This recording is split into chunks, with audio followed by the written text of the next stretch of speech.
Hello, welcome to Night's Arcade on a Tuesday.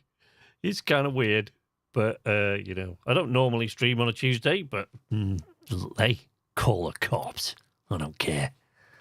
Right, we're going to be playing Outer Wilds in a minute. Let me start up the chat bot, because I always forget to do that. So it's only about, chat bot's only on about half the time, because I always forget. The weird thing, like, on Twitch, or even when I was on Mixer, like, you can start the chat bot at, like, any point, so that it's just automatically comes online when you're on the stream. But I've looked around all over the place, and there doesn't seem to be any way at all that you can do that. So on YouTube, when it's connecting to YouTube, you have to wait because it says, "Oh, you're not online," so you can't actually connect to the. You can't actually fire up at least Streamlabs chatbot. You can't fire up the chatbot until the stream is running, which is a pain. Which is why I usually forget. I already did. Hey, it's Jay. How you doing, buddy? What, you called the cops? I know, buddy. I know. I don't know if it was going to be anybody. It was going to be you or Richard. I knew you'd do it. But there you go. Hey, Spiff's here. Hey, how you doing, Pug? How you doing, buddy? I am doing very well, my friend. I meant to ask you, are you intentionally doing, like, so before, are you intentionally sort of naming your channels after dogs? Because I was thinking about, because, you know, all your channels, so it was like Peasant Uprise Gaming, right? So you became Pug. And now you Learn Audio Basics. So you're a lab now. But I'm just going to keep calling you Pug because it's easier. How you doing, Spiff? How are you, my friend? How's your dad, by the way? I haven't heard from him for a while, but I suppose it's because I haven't really put that many videos out recently. I'm working at the moment on the more sort of story aspects, and I'm going to ask, because, you know, I'll ask the other guys as well, but I was going to ask Spiff, since I love the way you do voices. Like, I really do. As a voiceover artist, I've got to say, I'm always impressed when you do voices. You really kind of commit to it, and it's great. So I was going to ask if you'd be prepared to sort of do the occasional voice in one of my more story videos, but we'll get the first one or two of them out of the way first so you can actually see where I'm going with it. Right, so yes, we're going into Outer Wilds. So let's start up, and I'm going to just be silent for the first minute because I just love the intro, which is why I always start on the home screen so that I don't talk over this next bit. Because Andrew Pralo's music just melts me.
All right. Oh, I'm signed in on the right account, aren't I?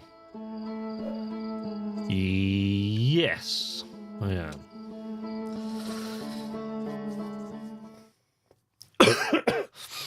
Yes. Bongo, how are you, buddy? good to see you. Yes, Far Lone Sales is currently on Game Pass, and Far... what's the new one? Changing Tides is coming... Is it on the 4th of February? I think it's the 4th. So, yeah, after we finish, we should actually wrap... I don't think we'll be finished with Outer Wilds tonight, but on Saturday, we'll see the conclusion of the game.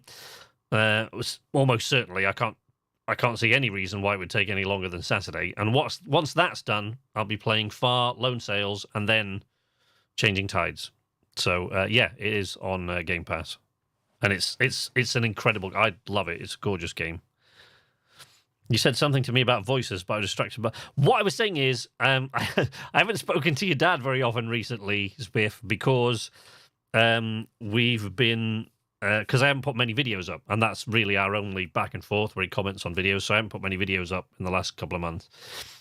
So I'm currently working on the first of what's going to become a story series, and then I'll go and do the second of what started becoming a story series but never took off, and...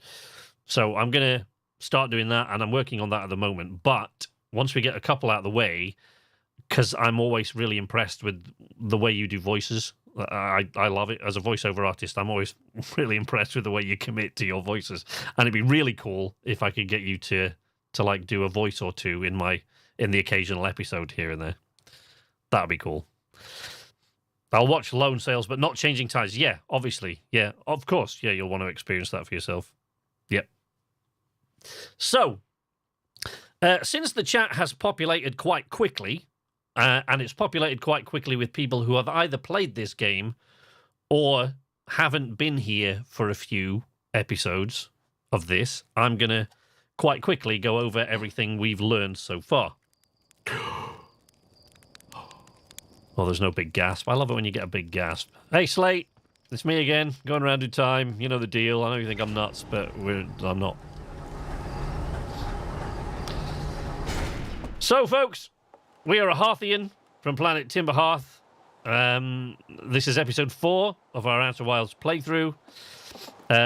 We'll go aboard the ship, and I'll show you a couple of things that are in the computer that we've learned so far after I put my suit on, because I always forget to put it on when we go outside.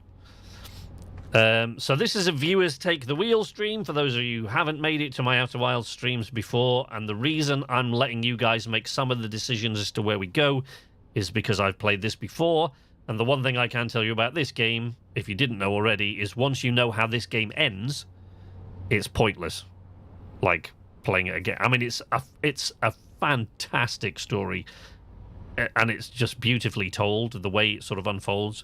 And you've got to put the mystery together. But as I've said before, if you want to suggest places I should go next after you've heard what I've got to tell you, there aren't really, with one or two slight exceptions, there aren't really any wrong answers as to where to go next. Especially if we're exploring something we haven't seen yet, which is kind of the whole point. So, the story basically so far is the Hearthian. You're an astronaut, the latest of the Hearthian astronauts. Hearthians are just sort of making their first tentative steps out into space, out into the deeper star system.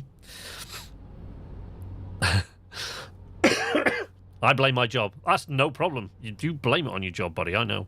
I'm devastated. Oh dear. What, you devastated by GW? And how you doing, buddy? Welcome. Happy Tuesday to everybody. It is weird for me to stream on a Tuesday. So, the Hearthians are making their first tentative steps out into the wider universe, out into their star system. As you can see by these gorgeous craft. I always love these things. Look, let's go outside and have a look at it. I always love looking at these things. Look, as I think I said in my review, it looks like an Apollo lunar excursion module crashed into a treehouse. And it's great. And we are the first astronaut to take with us an Nomai translation device. The Nomai were a race of beings that inhabited this star system hundreds of thousands of years ago, right? So they've been gone for about 250,000 years. But what we do know is that the Hearthians did not descend from them, and at first that's just supposition based on what they look like, but Later on, we have now discovered that the Nomai did not come from this solar system. So they didn't originate in this star system. They came here from somewhere else looking for...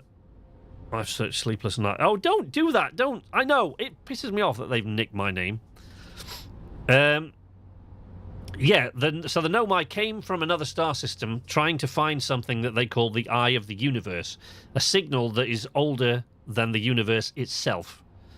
But it takes some locating. So throughout the star system, they have started to, or they had started to construct, and had completed construction of, in many cases, instruments and tools that they were using to locate the Eye of the Universe. We have not yet located the Eye of the Universe, but we've located several of their observation posts and towers that were aimed at finding it. When they came here, when they came to this star system, their vessel crashed in a place called Dark Bramble, and they sent out 3 escape pods. 2 of them we've encountered. One of them is on Brittle Hollow. The other one is on the Ember Twin. On the Ember Twin, where they made a city, and on Brittle Hollow, where they made the hanging city on the inside of the planet. Time to go already. All right. Sorry, we got to go, buddy. Good to see you. Anyway. So they sent out 3 escape pods from the vessel that was trapped in Dark Bramble, but the 3rd one itself got stuck in Dark Bramble and wasn't able to escape. Now, we haven't been to Dark Bramble yet. Okay. So in my playthrough this time, we haven't been there yet. I've been kind of saving it because it's, for those of you who don't know, Dark Bramble's a creepy-ass place. And it's quite tricky to navigate around without getting killed. So, yeah, there are plenty of places that we haven't yet visited. We haven't yet visited the Southern Observatory. We're going to go there first. That is a place I'm going to go without asking you guys. So that's the first place I'm going to go because I tried to reach it a few times last time and couldn't remember my way there. So what I did was I had a quick look at one of my other accounts to remind myself the route to the Southern Observatory, because there are 2 ways to get there. And I went the other way last time, and then this time I was trying to get there from the gravity cannon, which is a bit difficult. Hey, Corvo, how you doing? Welcome, buddy. So yeah, the first place we're going to go is the Southern Observatory, and after that, you know, I will ask you guys where you think, based on what we learn there, I will ask you guys where you think we should go next. From what I know is at the Southern Observatory, I'm pretty sure I know where you'll choose to go next after that, but let's just have a quick look in the computer. Since we can't go to the Southern Observatory on this loop, so I'll have to go out and kill myself anyway, so because you need to get there quick. Otherwise, the route is destroyed. Look at all these things populating that we found out last time. So, we did sort of find out why we're going round and around in a 22-minute time loop. Every 22 minutes, the sun goes supernova, and the solar system is destroyed. The star system, I should say. This star system is destroyed. Right? So every 22 minutes that happens, and at the beginning of the game, you see a statue that opens its eyes, and you relive all your memories, and that same thing happens whenever you die. Whether you die in 60 seconds or 22 minutes when the star explodes. Okay, you always go back. What we now know is that technically you aren't going back in time, it's your memories that are being sent back in time. So when you wake up, you think you've gone back in time. As I think the Nomai was saying in a conversation, what's the difference? If your memories go back in time to your body, you'd think you'd gone back in time anyway, so it's the same thing. So essentially it's your memories that are being sent back in time 22 minutes. And the reason for that is it's caused by the statues, which we found in the statue workshop on Giant's Deep. And those statues pair up to a being, so they are paired to an individual being. Gabbro on Giant's Deep has also encountered one of these statues. Consequently, he is the only other person that is aware that they're going around and around in time. Okay? Now, we need to get to the Southern Observatory because on there lies the answers to something about Giant's Deep that we want to know the answer to. But what we're going to do first, actually, is die. And the easiest way to do that There's an achievement, I think, if I recall. I actually did like a whole bunch of videos, achievement videos on this, on how to get certain achievements. There's an achievement for dying within the first 60 seconds after waking up, I think. Or I think, without even getting in your ship. And this is the easiest way to do that. Just stand in the fire like a marshmallow until you die. There we go. Kitters! I'm okay, but I've had better days. No, that sucks, buddy. Sorry to hear that. So yes, so we're all, so you know, the majority of us are here now that are following the story. So we're going to go try to reach the Southern Observatory again. But now, I've reminded myself by going onto one of my other accounts and looking at one of my old videos when I did my first playthrough of this. I've reminded myself how to get there. So we should be able to reach it. It still can be a bit tricky, but we should make it. You can also boil in the geyser. Yeah, I guess you probably can. Well, you can also fall off stuff, of course. But I forget what all the achievements are called, but I did do a series of achievement videos. Really short ones. They were like... Whoopsie. Almost clipped the launch tower. Southern Observatory. Here we... Wait for it. Here we come. There we go. There it is. Let's go. Trying to make sure we don't crash into anything this time. So we can go via the gravity cannon, I guess. Since the gravity cannon is right there in front of us, it's probably the easiest way to go. Because if I go the other way, it's from the Tower of Quantum Knowledge, and then I've got to find the entrance, which for some reason I always struggle to do. I don't know why, because it's a tiny, tiny planetoid, but for some reason I can never find it. Alright, let's put her down right about there.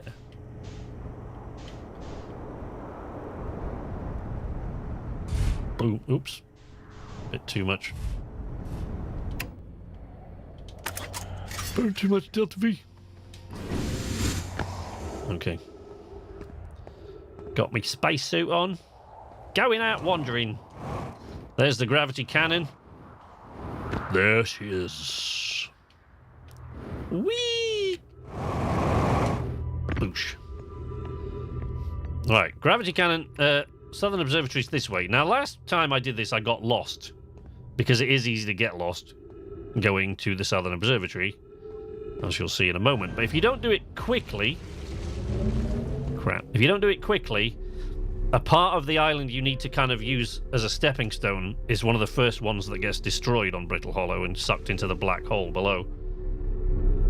So if you don't do it quickly, you can't get there. Come on. Oh no, crap. Don't. Oh, I hate that. My heart's always in my mouth whenever I do that, because I always think I'm going to pass right through it and go the other way. Whee! Okay, Southern Observatory, here we come. Provided I don't mess this up, which I've got to say, it's not exactly unlikely. Because I've got to get this timing right on this one as well. There we go. Alright. Oh wait, the fun ain't over yet. The fun ain't over yet. Uh-oh, gravity crystals. Ooh. Right, follow gravity crystals around to where they run out, which is there. Let's... Oh! Ow! Ugh! But you're alright, it's just a bit of pain. Don't worry about it. Okay, where's... Okay, there. Almost lost my way again. Whee! Trees detected. Up we go. Boink. Almost there, folks. And... Ding. Okay. Right, there you go. We're going up there. Whee!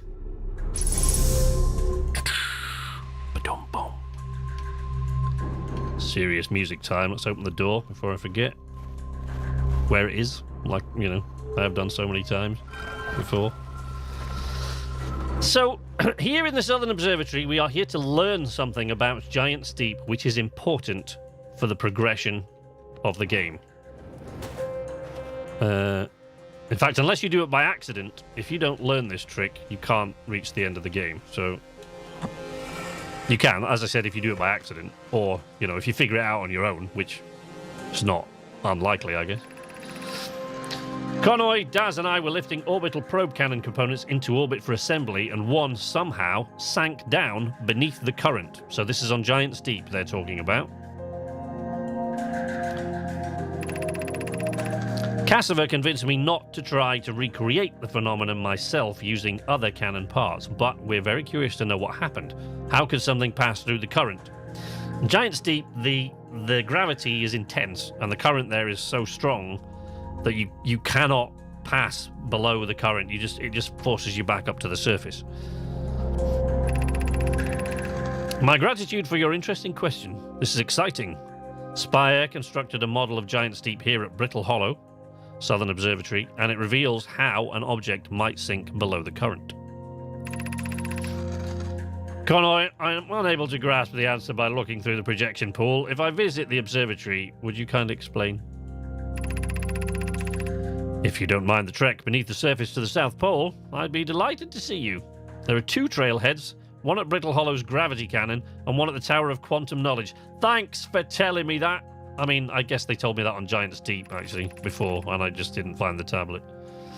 Connor, you should have seen it. We thought it was impossible for any cannon components to sink even partially below the current, but ours sank straight to the core. Right, now we don't need the projection pool because we've already been to the place it's projecting. Whoa.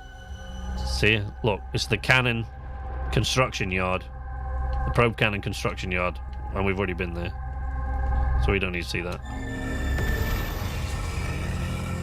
And the most fabulous spiff is here indeed. Eee. I was doing this, but I died at the gravity crystals near the ghost matter. Oh. So you went the other way from the Tower of Quantum Knowledge. The way to do that with the gravity crystal... Sorry, I'll pause that since we're in it. Oops, I didn't mean to do that at all. Sorry. The way to do that... when you reach the ghost matter, there's like a ledge on your right if you're heading towards the Southern Observatory, and you've kind of got to boost up. And of course, you're on gravity crystals, so you'll get flipped. But if you do it right, you'll land on the ledge. Then you can walk and then jump back to it past the ghost matter. My, that's a shiny gravity cannon you have. Hey, Gigs! There are so many fabulous people in the chat, aren't they? I might have to start going back to doing weekday streams to get more people, to get more of my buddies back in here. Right, now, so before we do this, let's go up here, because there's really not anywhere else I can go after this. The time's going to be up. Although, no, we'll go up there after, because that's where you want to be standing when the star goes supernova. So here is a model of what's happening on Giant's Deep, okay? Which we've seen before. We've been to Giant's Deep. It's pretty violent weather there. And if you look here, Cassava's construction yard has been using the cyclones on Giant's Deep to lift the orbital probe cannon parts into orbit, which we've seen when you're on an island or something there, or even just the ship, you'll get spat right up into orbit of the planet. But one component was pushed down past the current that usually prevents anything from sinking. Spire and I are crafting a model to determine why this happened. An update. It is now clear there are 2 different types of cyclone. There are 3, actually, but that's not important right now. Says Leslie Nielsen. Most cyclones on Giant's Deep rotate clockwise, right? These are the cyclones. Sorry, that's not clockwise, that's anti-clockwise, that's clockwise. To me it is, to you it won't be, but... These are the cyclones Cassava typically uses to send the components up into orbit. There also exists a rarer type of cyclone that spins in the opposite direction and pushes objects beneath the waters and below the current. My gratitude, Spire. Connoy is showing me your handiwork, and I'm intrigued by this secondary type of cyclone. But was it really necessary to build a model to tell me that? The model will be useful as we continue monitoring Giant's Deep. Also, I very much wanted to make a model. Fair enough. Remember the signal.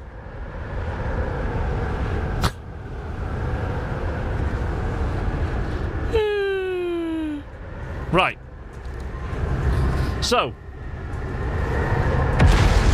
here, rotating clockwise is the normal type of cyclone that they have on Giant's Deep. The normal ones that you'll see that push everything up, out, and into orbit. Like that, right?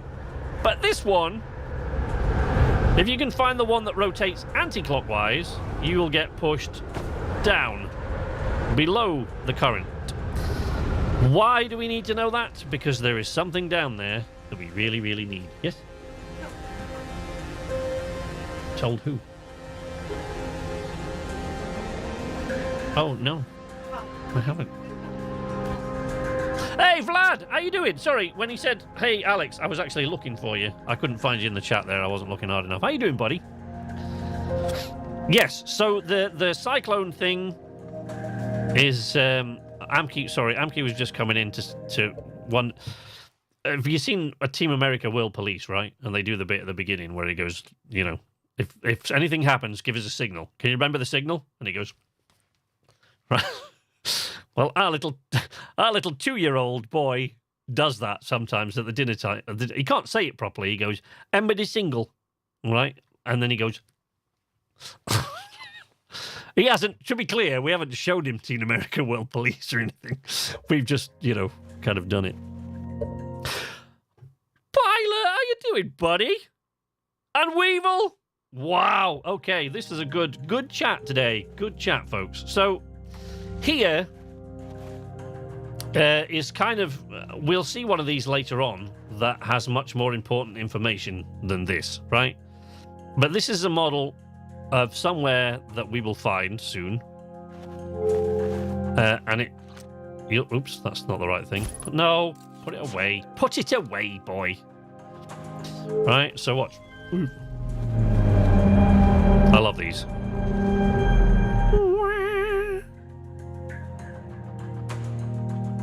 There we go. What's this one? Timber Hearth. Orbit of Timber Hearth. Shown clearly there. I love how they've imagined all of this. Like Alex Beecham and Kelsey Beecham, and I can't remember who their design guy is. I can't remember his name right now.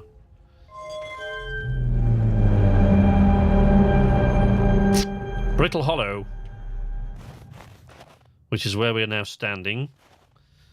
And, of course, I think you can actually have several of these lit up at the same time, so that it demonstrates the orbits of all the planets in the solar system.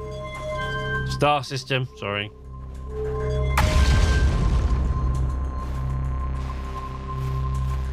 There's another wall there. Star's not going boom yet. Dark Bramble. Today we will visit Dark Bramble.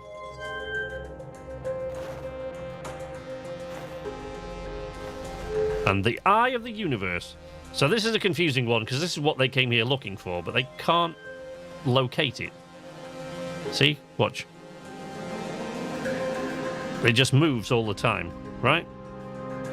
So if you remember from what we've discovered so far, they built the orbital probe cannon on Giant's Deep, which is the thing that explodes above you when you wake at the campsite. They built that to locate the Eye of the Universe. But if you also remember, those of you who do remember, there were discussions about how much power it should use. The team that was building it and were going to fire the thing wanted to make sure that it had the maximum amount of power necessary, and the rest of them said, don't do that because it'll break apart when it fires. To which they said, who cares? It only needs to fire once, so it doesn't make any difference. What we have learned thus far in our search for the Eye of the Universe. Based on our knowledge of the quantum moon, this is so the stuff that we're coming across now is very important stuff. This is all kind of we're approaching the end game now slowly. We won't get there today, I don't think, but Saturday we should definitely. Based on our knowledge of the quantum moon, we believe the Eye is in orbit around this star system's sun. This would mean the Eye is located within a finite, albeit enormous, range. Those of us on the vessel, which, if you remember, is crashed in Dark Bramble, originally followed the Eye's signal to this star system, but we were unable to warp to the Eye itself. The locator we built on the Athel Rock and the new, more sensitive locator we built here were both unable to detect any trace of the Eye's signal. So we've been to both of those to have a look. Hypothesis: the Eye has stopped emitting its signal. Suppose the Eye doesn't wish to be found. Cassava, how can you suggest that? The Eye's signal called out to summon us to this star system. I'm aware. I grew up hearing the Eye's story, yet we're no closer to finding it than you were when you first arrived here. So, you know, some discussion going on. So they came here looking for the Eye of the universe. Let's shut that one off, because otherwise it'll drive me bananas. Oh, wait, hang on. This actually tells you, if you look here, once it's activated, and it's spun around a few times. It should do, there we go. Unable to determine orbit, no signal detected matching any known criteria for the Eye of the universe. So they could not detect it using any of the detectors they built, so they built the orbital probe cannon to fire into the sun.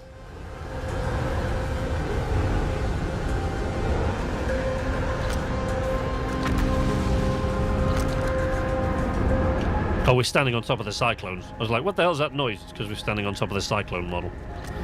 Stupid boy. How should our methods change as we continue our search for the Eye of the universe? We know what the Eye looks like, thanks to the quantum moon. You don't know what the Eye looks like yet, but today we might find that out. So what if we try to find the Eye visually instead? Let's send out a probe. We need to build a probe launching mechanism. We've seen this conversation elsewhere. To cover those long distances quickly, a cannon in orbit around a celestial body would circumvent the need to escape gravity's pull. Giant's Deep would be a good choice. It's furthest from the sun, so it would provide the best angles for launch. And it's moonless, except when the quantum moon visits there. The quantum moon, if you remember, moves because it's only solid and present when it's observed. So if you're not looking at it, it doesn't exist. And it reappears somewhere else. Same as the quantum shards that we found elsewhere. And that we used to go travelling last time. Yes, let's build the cannon in orbit around Giant's Deep. What is this? This is an earlier part of the conversation. As we couldn't find the Eye signal using two different devices built for this exact purpose, we should discontinue the search method. I hate this. I should have read that one first, because it's the first branch off the thing. Sorry I missed that. Mallow's idea is clever, but we have no idea where the Eye is in relation to here. The probability of launching a probe in the correct direction would be absurdly small. I believe I have a solution for that problem. Have you spoken with Raimi and Pi about the technology they're developing? So Raimi and Pi, if you recall, from last stream, are developing... they're developing a way to travel back in time. What they discovered was if you're at the centre of Brittle Hollow here, let's go and have a look, shall we? And I'll show you, if you don't remember or weren't here. Weekdays are when they can be background for work for me. Hey, Dwight, how you doing, buddy? Wasn't positive everyone existed on weekdays. I know, right?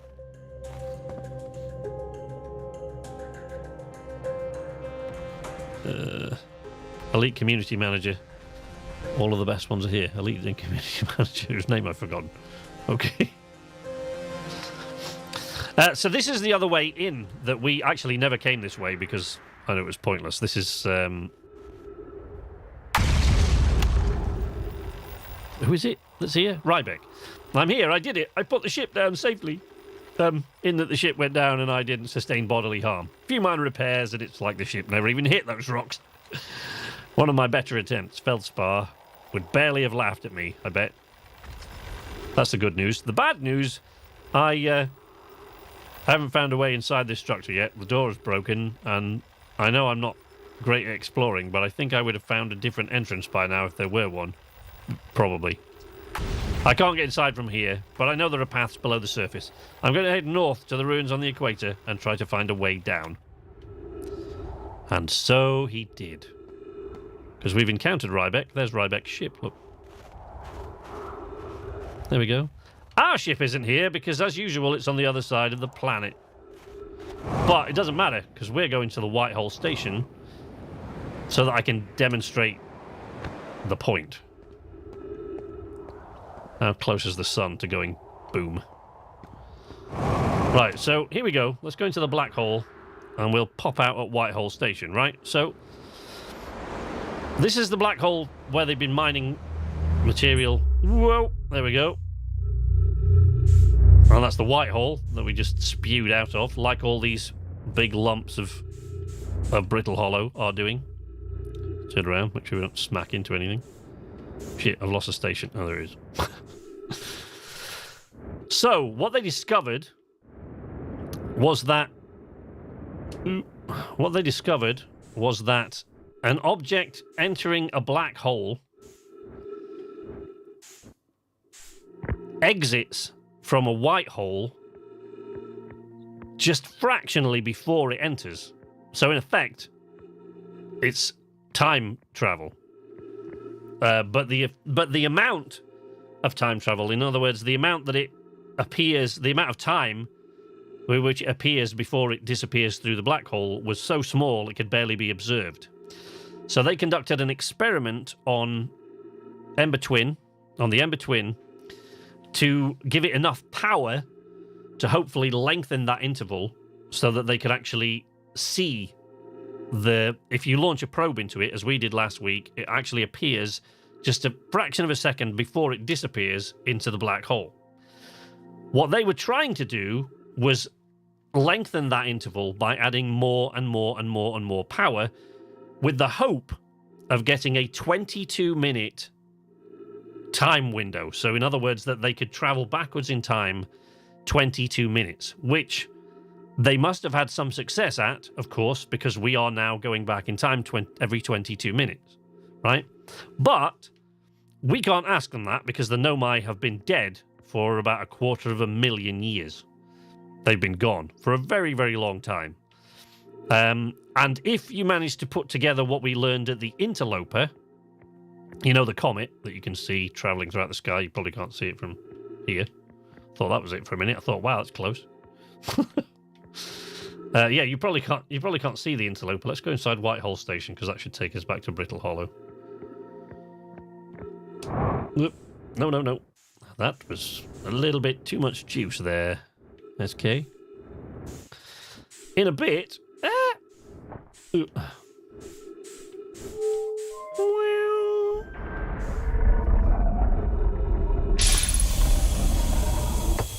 Tuesdays are my day off. Excellent. I have to start doing Tuesday streams. Oh, what am I doing? We're going to Brittle Hollow. Oh, we're not until we switch the station on. We're not. Let's activate the damn thing.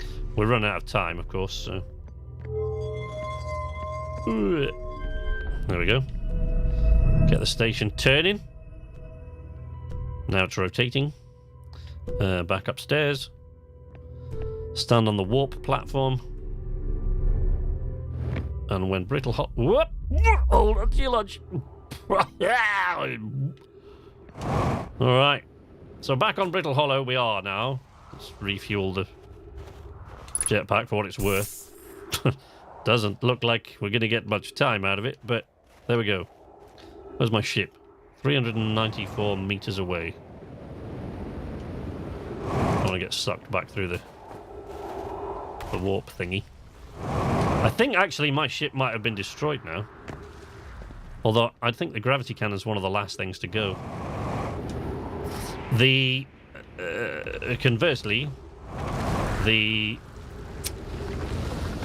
Tower of Quantum Knowledge, which is the other entrance, is one of the first things to go. Although it does look like my ship has... Oh. We got here just in the nick of time to see my ship disappear and go to Whitehall Station, so I guess we're going there now. Again. Because that's where my ship's just gone. Whoop. Oh, pray. There it is. There she is, look. Beautiful. I love this ship. I got so attached to it. Stop. Down, you idiot.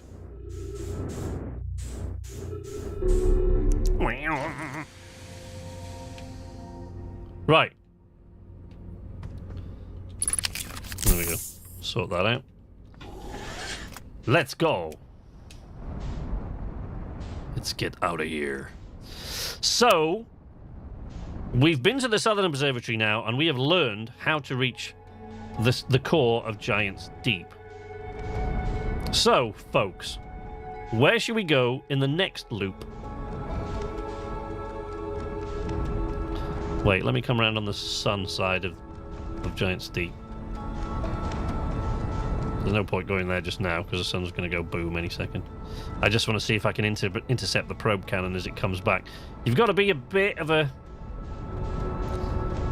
It's kind of tricky to land on the probe cannon, but it can be done.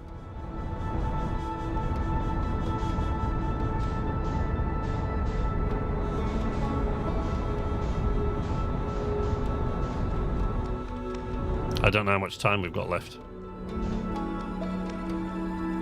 No. There. Hold position. For God's sake. Wait till the cannon comes around the other side. Come on, orbital probe cannon. What are we playing at? Back off a bit. We're a wee bit close. Oh, god damn. I've drifted around. Damn thing's moved in its orbit. Or it's, you know, as it does, I just failed to account for it. Fucking probe cannon gone. I must be chasing it around the planet, look. Trying to get on the light side.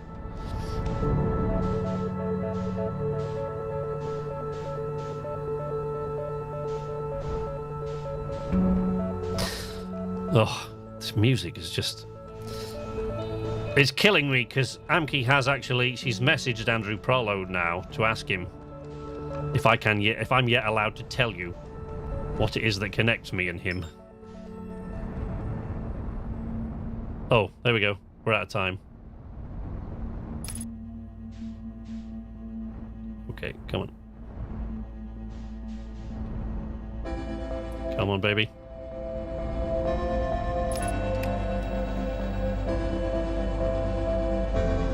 This is going to be a rough landing, but it's kind of tough to land here, so...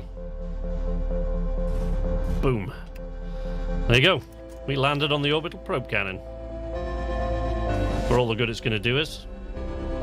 Because the sun's about to go boom, so... But that is a good way you can get inside the probe cannon, so we'll do that at another point. But, so we can get inside the probe cannon. We've still got to visit the sun station. We've still not been to Dark Bramble. And we've got a lot to explore here on Giant's Deep. And now that we've been to the Southern Observatory, we know how to get to the extra stuff we've got to explore on Giant's Deep. Hey, Luis! Welcome to the arcade. Deserve many more subscribers. Thank you very much, Luis. That's excellent. Thank you. Really, really nice to hear.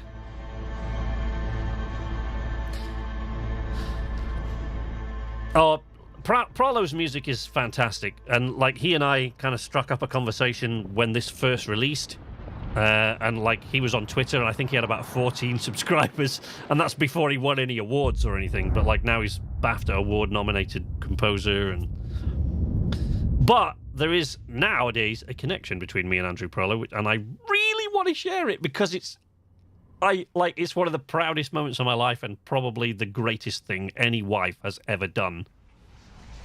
Ever. For her husband. But I can't tell you what it is.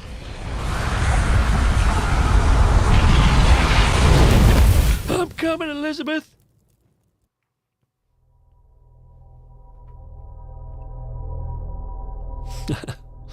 Right, so where do you think we should go, guys? Where are we going? Are we going to investigate the thing on Giant's Deep that we just learned? Are we going to the Sun Station? Are we going to Dark Bramble? What are we doing? I still want to tip this to get liquid out of it instead of like the old one. Whoosh. This is evidence of how much you guys psych me up. Look, there's so many of you have come to the chat today to watch this game that I really just love so much that it's kind of fired me up now. I'm a bit fired up. Where are we going? Come on. Giant's Deep. Corvo has voted for Giant's Deep. So Giant's Deep. Dark Bramble. Oh, we'll do Dark Bramble. Don't worry about that. We will definitely go into Dark Bramble today. But let's first go to Giant's Deep. We're not going to remember where the damn thing is. Why do I always struggle to find this planet? It's because I have to leave the launch pad and go in a certain direction, and I didn't that time. So now I'm a bit lost. Oh, there's a satellite, look. Let's get away from the surface, because it wouldn't be the first time I'd crashed into Timber Hearth. There's Giant's Deep. After taking off. Giant's Deep! Giant's Deep is cool. And we are going to go to the core of the deep. Down and down we go. Gets kind of tricky. I think we'll do it the first time, but... Oh, don't hit the probe cannon. Chip, autopilot. Don't hit the probe cannon. Oh, there's the quantum moon. Oh, the quantum moon. I can actually show you how to get there. Because you can't normally, like, sort of land at it, which... There we go. Here we go. Spladoosh. Woo! There's Gabbro's ship.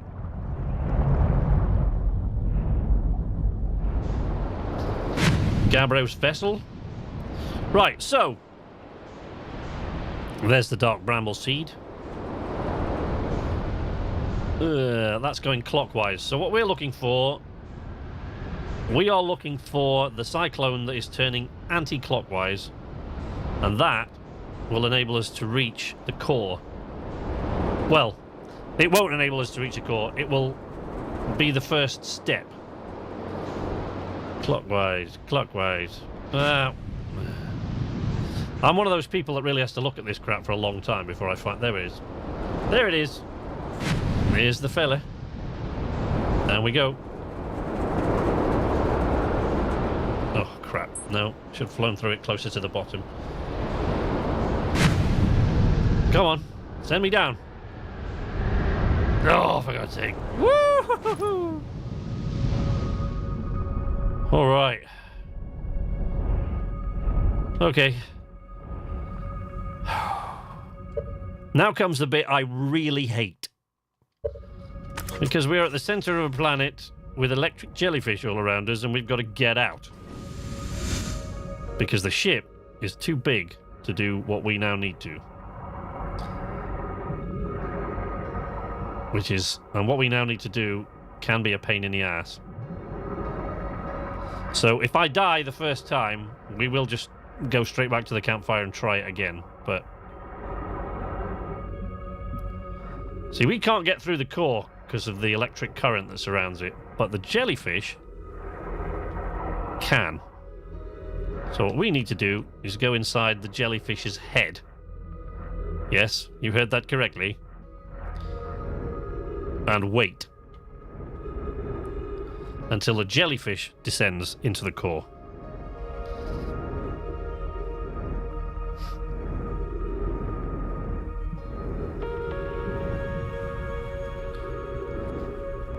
Morshadul.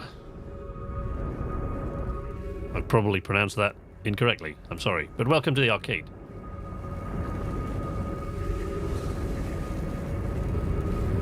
Really got to listen. Okay, we're passing through the core now. Ah. Hey, wait.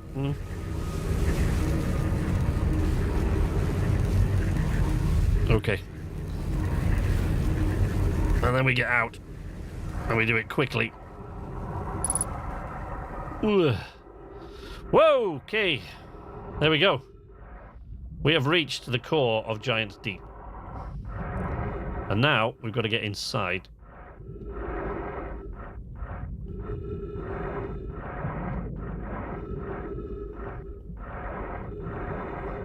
Because down here is something very important. Without coming here, you can't reach the end of the game. And we're not going to reach the end of the game today, but... Okay. Oop. These are cool, these little gravity... This basically flips you, look. So that you can go see what's down there. So we want to go to the projection pool. We go, whee!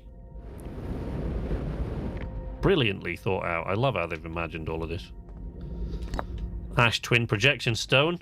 So, this is another place we've got to visit. So we've still got the Sun Station to visit. We've got lots of places on Dark Bramble. There is still one place here on Giant's Deep after this that we haven't been to yet.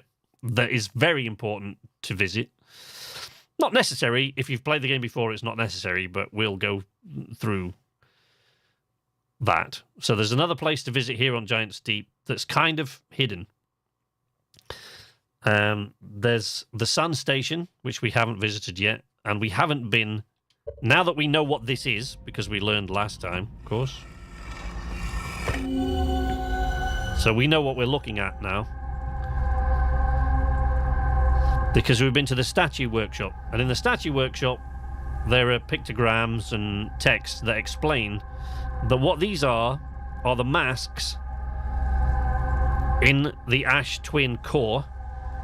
And these masks, each one of them is paired to a statue, which is paired to a person. Right? So one of these holds my memories. One of them holds Gabbro's memories. And the other one, I know what it's for, but I can't remember whether or not we found out yet. So I can't tell you. But I know what the other one's for. I think we found out, but I can't remember. But yeah, so one of them holds Gabbro's memories, one of them holds mine. So every 22 minutes, or when we die, our memories get flung back in time. If Andrew Prolo could see my son and I singing Travellers in the car, he'd probably grin a bit and ask to be let out of the boot.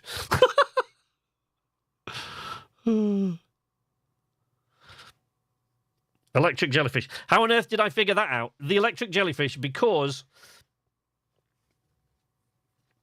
there is an electric jellyfish, actually a component of one here. There is also one in Dark Bramble, but at either one, you can actually find out that you need to go inside this jellyfish. On Dark Bramble, I know who it is that tells you this, and we'll get to that, because we haven't discovered them yet. But there are two different places where you can discover that going inside a jellyfish is basically protects you from the electricity at the core. Unfortunately, because I'm now kind of trying to concentrate on letting you guys know everything that we've done and letting you guys decide where we're going to go and doing it all in the right order, I'm trying carefully not to skip bits that I know already but you might not have found out. And that, I've got to be honest, might have been one of them. That might have been one that I just automatically did, even though technically we haven't found that out yet. So, my bad. Sorry about that. So, anyway, that's the Ash Twin. Oops, I've just jumped out of the projection pool. Whoopsie. Right. Let me take the stone out. Let's see what's on the wall here. Boosh. I have exciting news, Privet. The Ash Twin project is almost prepared to receive the probe data from the orbital probe cannon. Raimi is adding some finishing touches here, but she'll be finished soon. Are you in the orbital probe cannon? Well, we are! The statue here in the probe tracking module. There you go. That's the answer to the question. So the third statue, the third mask, is paired to the probe tracking module so that it can send its data 22 minutes back in time, which is the whole reason that they created these statues in the first place, which we learned in the statue workshop. Once the probe determines the location of the eye of the universe, I'll send an alert directly to you and Raimi. On the other appendage, I'm now worried about the cannon's structural integrity and its crew's moral integrity. In other words, they're still worried that they're going to overpower the cannon and blow it up. There we go, look. So this statue here is paired with the orbital probe cannon, and it's sending data 22 minutes back in time.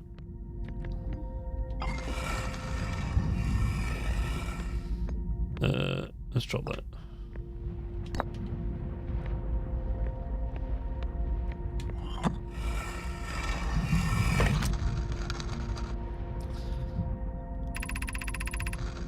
Imagine, Privet, the probe tracking module will be the first to know the coordinates of the eye of the universe.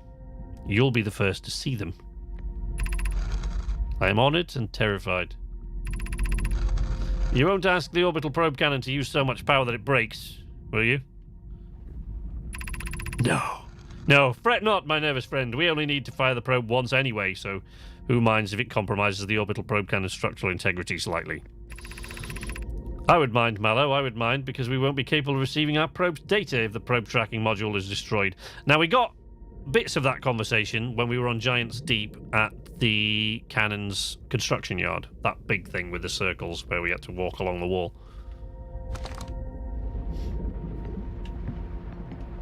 Now, we need to go down there. Or up there. Well, you know, whatever's your pleasure. Boing. Okay.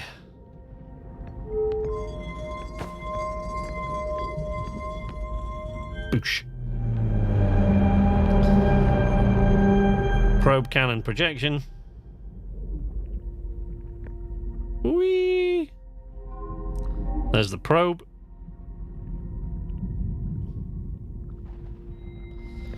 But they've got to know where to send the probe. Receiving data from probe 9,300. What? 9,318,078. Maybe I should just read it. 938, whatever.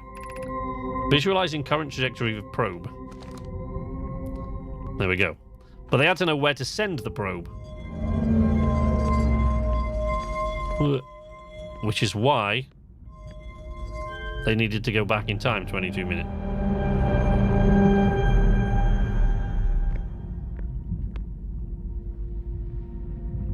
Whoosh. One. See, look, it's calculating. These are all the previous probes. It's calculating all the trajectories that it could send this probe to reach the eye of the universe. And it can't find it. Retrieving previous launch data from Ash Twin. Total number of probes launched, 9,318,078. Deep space anomaly matching all known criteria for the eye of the universe found by probe 9,318,054. And that data is right there.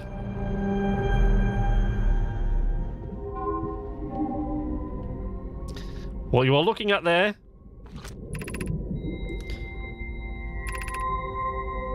are the coordinates for the eye of the universe. That's it. And I need to write those down because I won't remember them when it comes time to put them into something. Like Trinchellafish sounds like the music artist who made the score of this place. So, yes. I need to...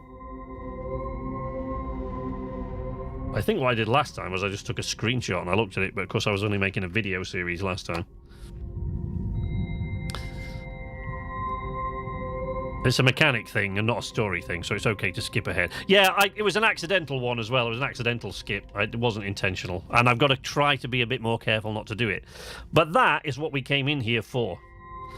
Those are the coordinates of the eye of the universe. displayed perfectly for us to see.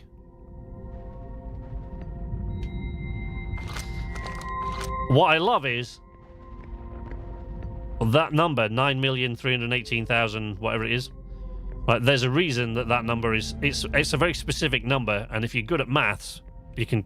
And later on, you'll see a number that kind of corresponds with it. And if your mathematics is good, you'll know why it took that many times to find it.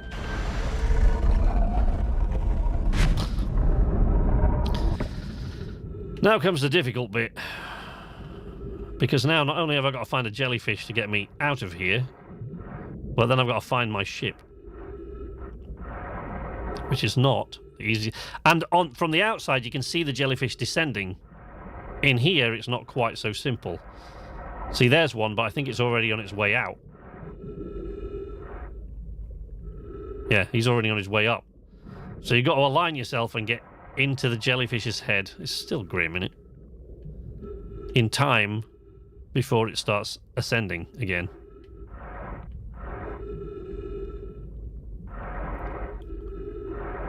Come on, baby. Give me a jellyfish. Yeah, he's on his way out. Where's the next one? I'll catch the next jellyfish. It's all right. Maybe I'll just wait for him to come back. Gonna take a while, though.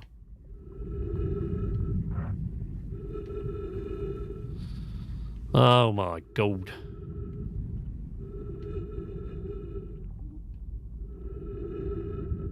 God, we've got enough fuel to wait till he comes back. My mum always told me to stay out of jellyfish heads. Wise words. Your mother was a wise woman, HJ.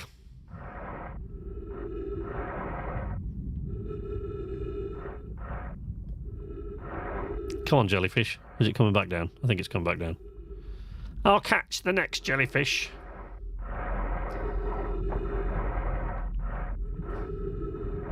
Oh, there was one there. Never mind. He's probably on his way out now. Let's wait for this one to come back. It's probably the safest option.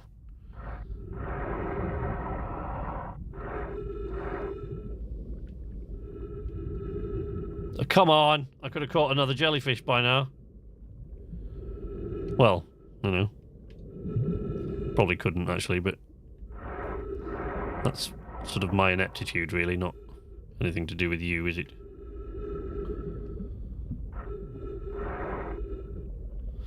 Here we go.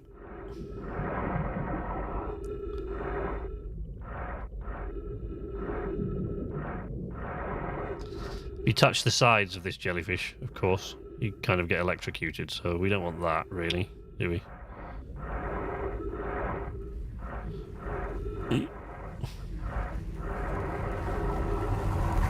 Whoa! Alright, sorry about this jellyfish. I know it's a violation, but it's, you know, needs must when the devil vomits in your kettle.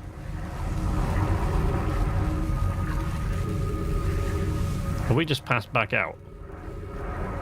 Am I good? Can I get out now? Let me off this jellyfish.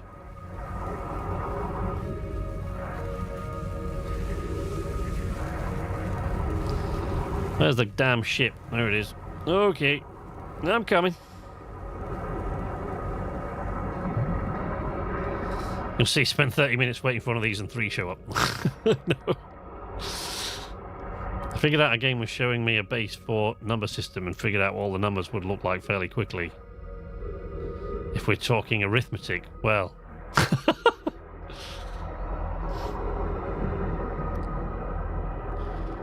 Give me a jellyfish. Yeah. Right. So, I don't know how much time we've got left in this loop. I know a place where we can find that out, but I think the loop would be over by the time we got there, so... Crap. Let me in! Oh, okay. Oh. Wow, look at that. I'm not even dripping on the floor. Clever stuff. Alright. Let's, Anybody get any idea how long we got left in this loop? I don't. So, I'm going to show you something else. We're not going to have time to do it, but I'll show you it if I can. Oh, I know where we should go. We should visit the orbital probe cannon. Oh, shit. This bit is tricky. Kind of have to lie blind. There we go. Yo! Okay. A bit too blind, yeah. Yes. So there you go, look. Inside this big cyclone is a place we need to come to when we've got a bit more time. But it is important. In the meantime, let's go. Up, up, up. Whoop. Whee! There's the probe cannon.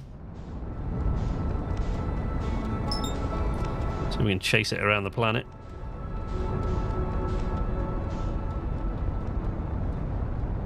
Come on. Come on, baby. Shit. No, we went back. Ah. God damn it. Not too low, not too low, not too low. Come on, baby. Hold. Roll.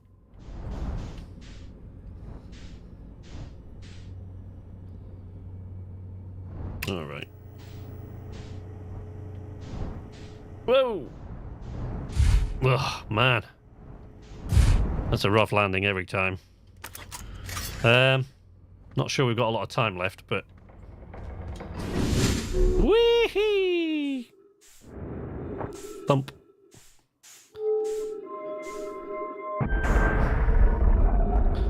Boosh. Set the sound timer for the loop. Well, I pause it a lot, so I don't think that'd help, really. There are one or two places in the game where it will tell you how long you've got left. So here, we're inside the destroyed probe cannon, so let's... Whoop. Shit, shit, shit. Oh, goddamn. Come on. Three-dimensional... Okay. Probe tracking module is in there. Oh, the probe tracking module is gone. So we ain't going in there. What's that? Is that the way we came in? That's the way we came in, isn't it? Not that. Control module. Okay. In we go. Whoop. Shit balls.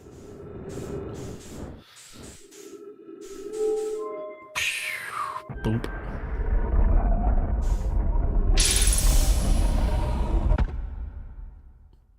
There is no lack of flight controls, Gegs. It's perfectly how such a vehicle, or approximates how such a vehicle would handle in zero gravity.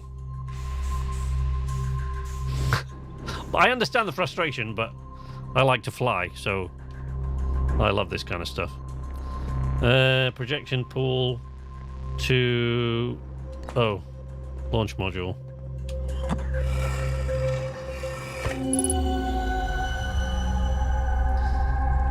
Oh, we can get into the launch module. There's a hole in the window.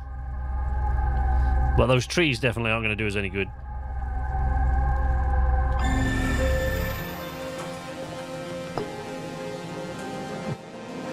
The time-space bookshelf from Interstellar.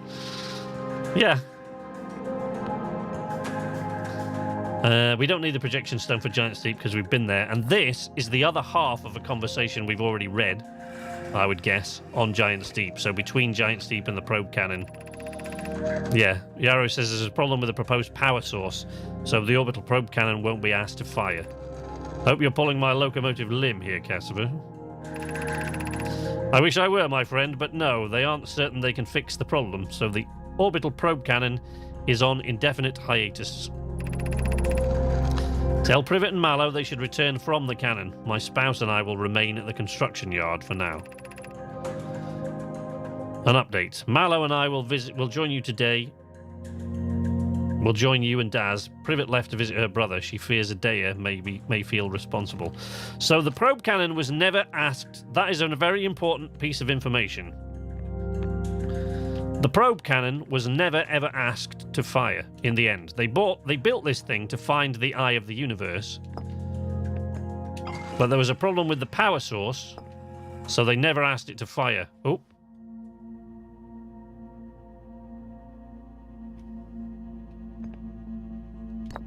Time's up.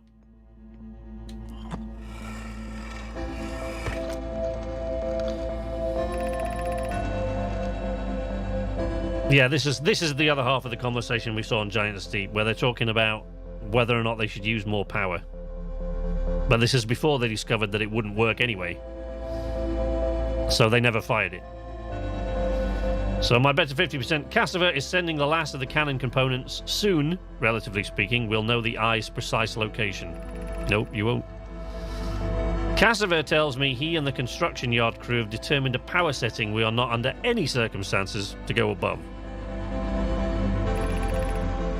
Thought of concluding our elder's curious and challenging search increases my heart's temperature, my love. Yeah, the power source. Right, I see. And am I right to think that consequently we'll be ignoring that setting? I can posit with nearly 100% certainty our friends have accounted for our natures, so I suggest we do. Giving the orbital probe cannon all the power it can structurally withstand creates the greatest chance of finding the eye of the universe. Yes, the probe must travel as fast as it can, as far as it can. I'll make some adjustments. Well, it's a great place to watch the sun explode, if we could actually see the sun, but we can't, because it's up there somewhere. So we won't be going to the launch module today. Here it comes. See you back at the campfire.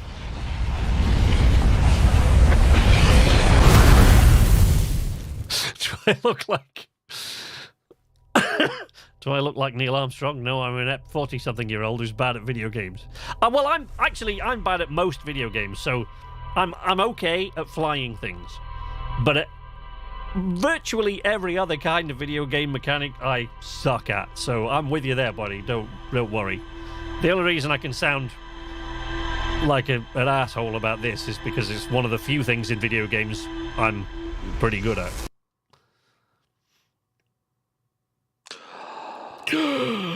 So there you go. There's the orbital probe cannon firing its probe. That's where we've just been. Giant's Deep. There is a tower on Giant's Deep that, of course, we need to visit. There's the sun station we need to visit. I can show you how to land on the quantum moon. But...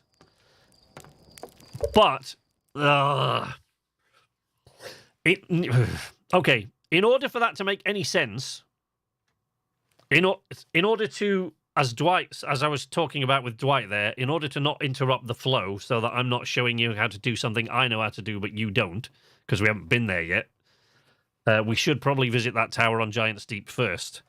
But then there is also the sun station to visit. And Dark Bramble, of course. So, it's up to you. I will let you decide where we go while I take a very short break. Dark Bramble, Sun Station, Ash Twin Project, or Giant's Deep. I'm not going to say the Quantum Moon, because without going to the tower on Giant's Deep, we shouldn't go there. I've already been to the Quantum Moon. It was fun. There you go. So if you've been to the Quantum Moon, I'm guessing you either did it accidentally or you went inside the tower where there is information from which you can deduce how to get there. But I'll be right back. So you decide where we're going to go. Sun Station, Dark Bramble, Ash Twin Project, Giant's Deep, Tower of whatever it is, Quantum Knowledge. Let's go brambling, says Dwight. Right, let's see how many votes we got when we come back. See you in a moment.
Okay.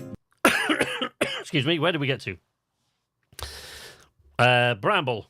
Giant steep tower thing. That's what, one on each. Bramble. Bramble. You've been to Giant Steep Tower, obviously. Yeah. Okay. Tower of Quantum Leap. Nice. Bramble on. Yes. Okay. So that's 2-4, I guess. If we get, yeah. 4-2. So we're going to Dark Bramble.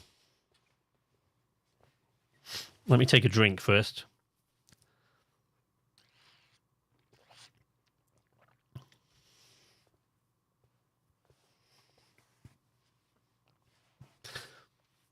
Right.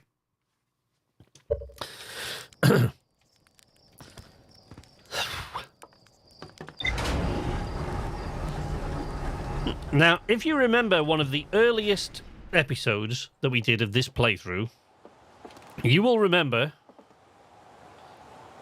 Let's just get in the... No, let's not, actually. You will remember, if you remember one of the earliest episodes of this playthrough, that the one astronaut that we haven't yet encountered is Feldspar. I do have to head off to bed now. Fun stream as always, and catch you when I can next. Thanks, kitters! Always good to see you. Have a good sleep, if you can.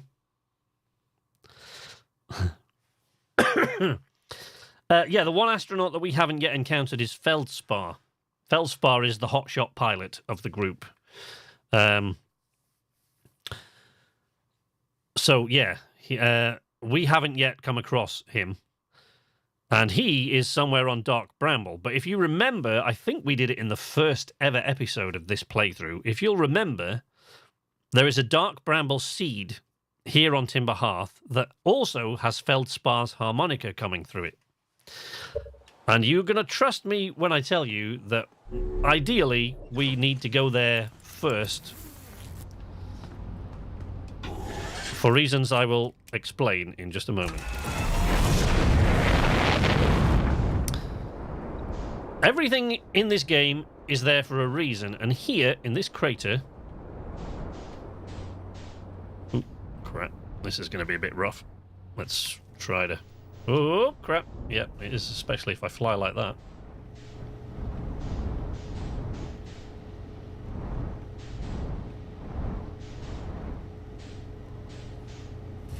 Bit wonky, but it's a tough place to land, so I'm not too bothered about it. Okay, right. Down here is a Dark Bramble seed. And if you remember... Tektite, is that his name? Yes, Tektite. Tells us that there is harmonica music coming from in there. And also, what's his name on the moon? On the Attle Rock. He said that. Right? So, that's who we're looking for. We are looking for Feldspar. Now, Dark Bramble, we haven't been there yet in my playthrough, but Dark Bramble, take it from me, is a fourth-dimensional vortex of nightmarish proportions, which would be difficult, which is always difficult to navigate. Esker, thank you, GW. Yeah, Esker on the moon, he told us about this.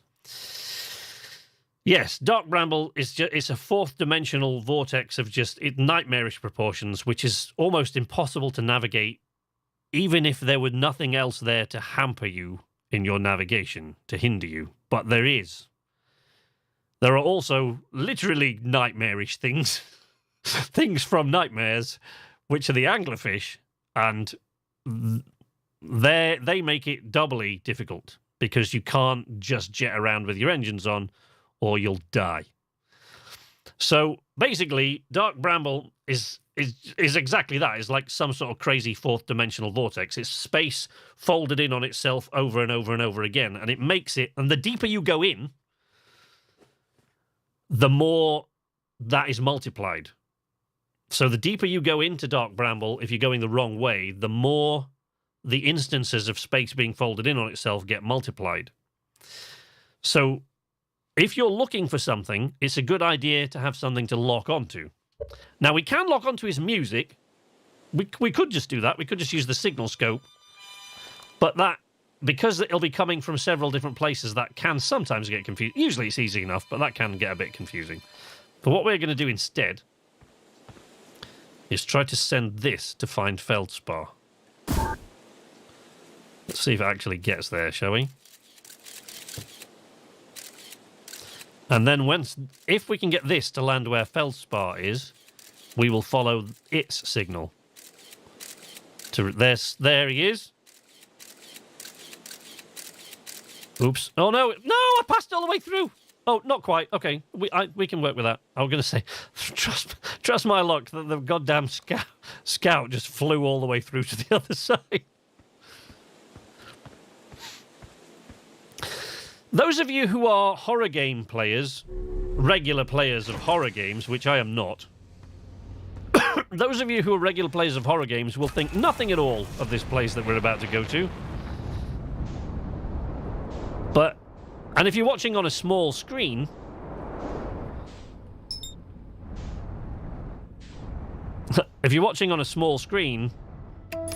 it probably won't bother you anyway.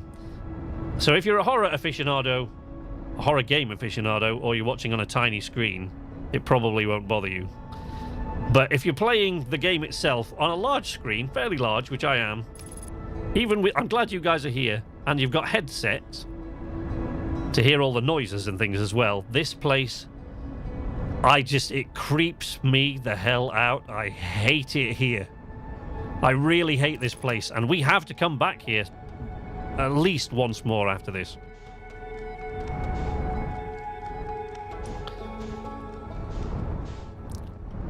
Inside here,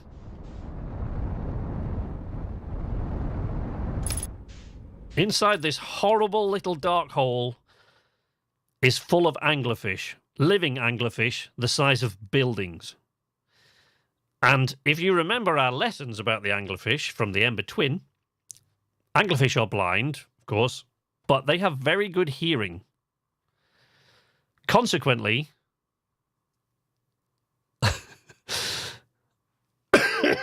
is it Dave showing pictures of his kids again? No, it's more that's a kind of jump scare stuff, right? The Alien Isolation is more jump scares, but this place is just, it's creepy. The whole place creeps me out. But if you're a big player of horror games, it's nothing to you. You probably won't think twice about it. Our sound alerts turned on for no apparent reason. I had to keep locking on the harmonica because of the music in there. Yeah. So in there are anglerfish, and they can hear very well. So we have to really just tickle the engines a tiny bit at a time, which means a lot of floating around and bumping into things and kind of spinning. And if we go too far in, we'll get hopelessly lost because it's just space folded in on itself over and over and over. So here we go.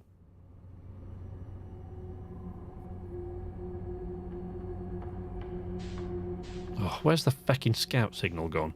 There it is. Already lost it. Oh, Jesus. Ah! Yep, there's an anglerfish.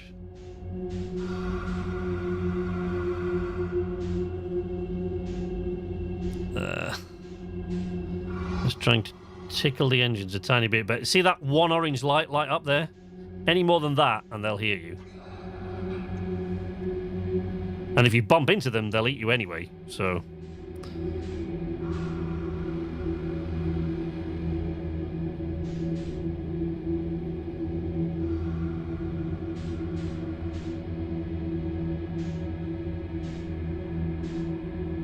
Oh, God, I hate navigating this place.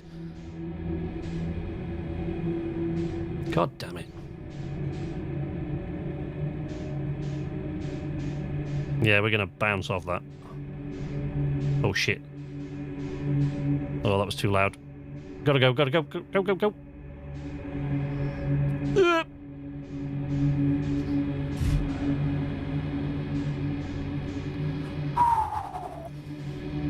Engine tickling. Okay.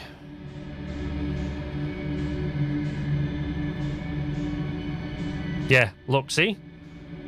Space just folding in on itself over and over again. And the deeper you go in there, the worse that gets. So the deeper you go into Dark Bramble, like every one of those seed pods, like the ones we just went into, is basically that space duplicated again. So every one of those you go into that isn't the right one makes the problem worse.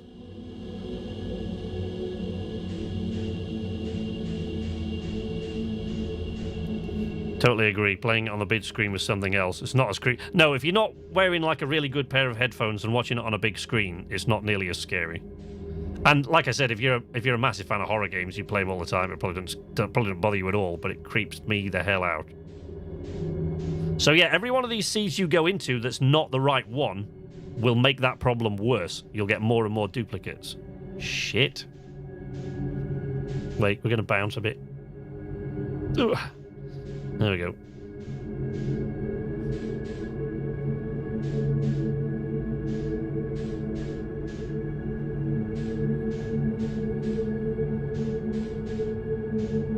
No.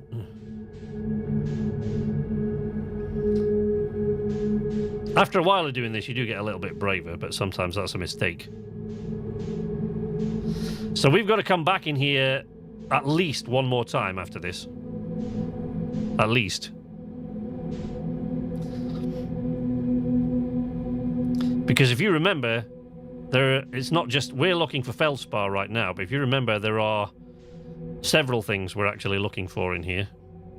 Because the vessel crashed in here that brought the Nomai to this star system, and then they sent out 3 escape pods, 2 of which we found, but one of them, too, is stuck in here. Somewhere. For which we will need... There he is. There's a big beastie. I don't think there are too many anglerfish in this part, so we can use the engines a little bit more confidently here. But let's not get too crazy.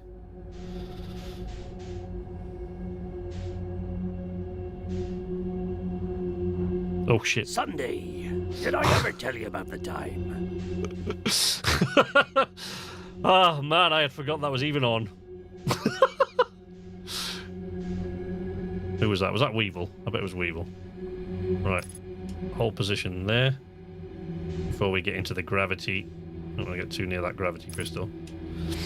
Yes! It was Weevil. I knew it. The problem is, in a horror game, I know it's horror, so it isn't that bad. But in games like these, it's the mystery. It is, isn't it? I love that. It's, yeah, the mystery is perfect. Let's go see Feldspar, who's waiting here in this anglerfish skeleton. Fortunately, this one is very dead, so we're good. Oh, man. Hey, Feldspar. It is good to see you, buddy. You can tell Feldspar's the hotshot pilot because he's the one that's got the coolest helmet.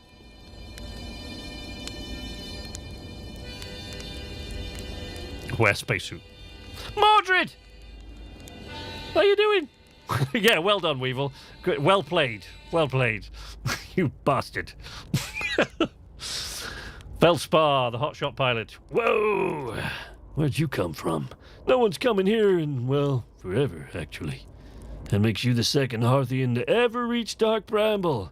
After me, of course. Well done. Yeah, this guy's the Chuck Yeager of the group.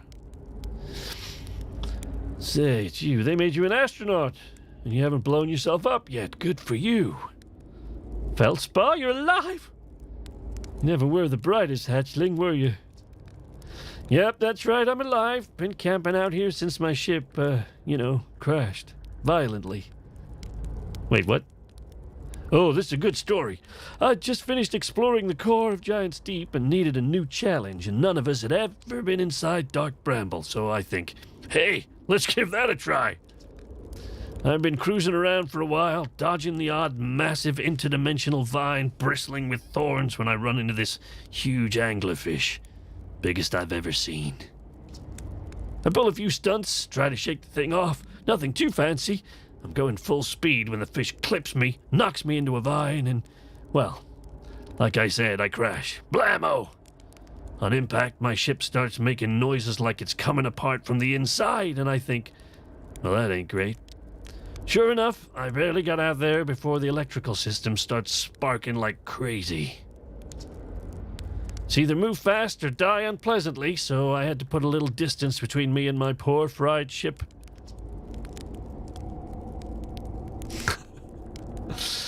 I camped out near where I crashed at first. Found this skeleton later. Great find. Would have been stupid not to use it.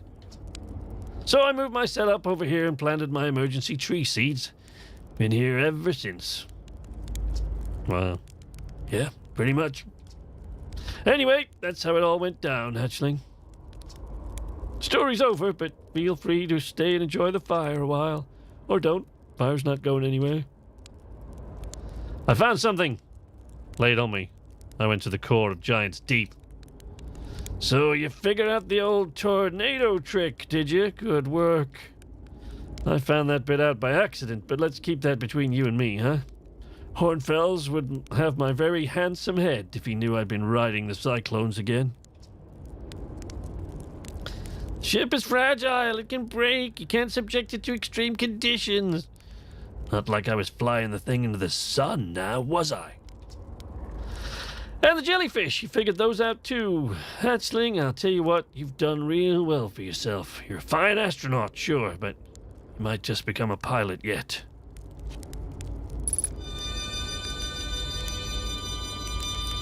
Bless him.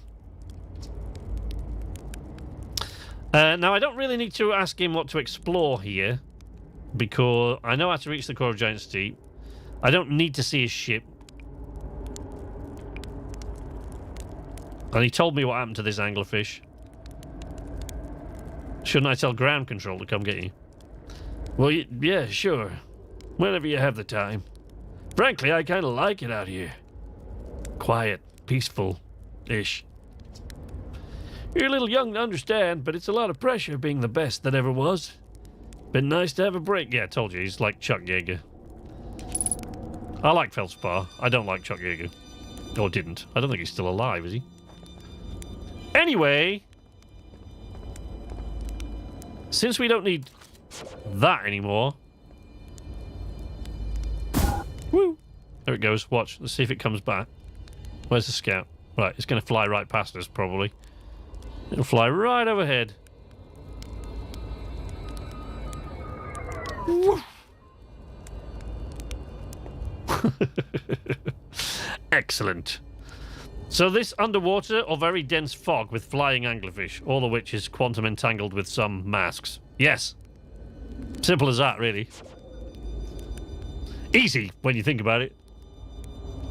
No problem at all. Now, the other thing we've got to find in here, I don't think we're gonna on this run. So it might be worthwhile getting eaten.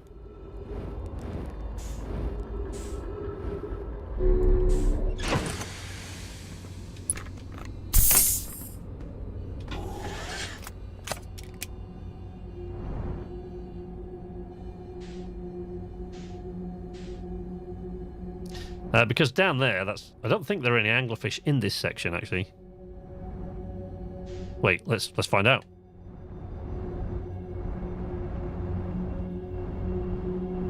No, I would have been eaten. Well, you can hear them. You can hear them notice you. They kind of go. Bleh. So when they notice you, you can hear that they have done. So no, there aren't any anglerfish in this bit. Otherwise, we'd have been eaten by now. And this is Feldspar's ship. There it is.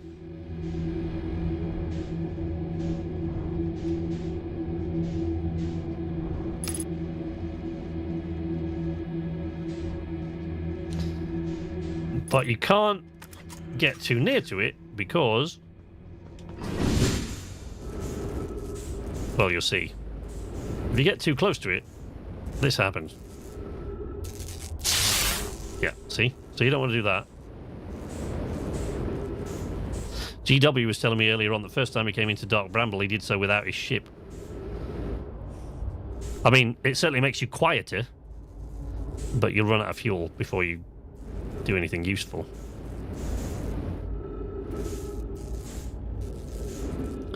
Chuck Yeager, not a fan. Yeah.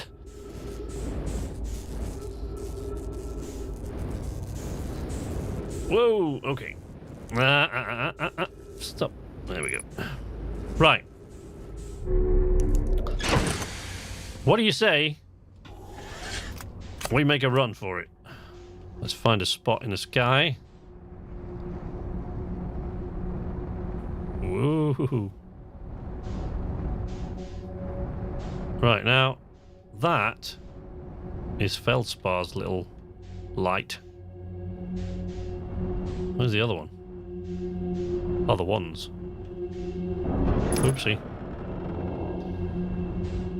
Flew into a vine. That's the other problem with flying through here fast. That's Feldspar, isn't it?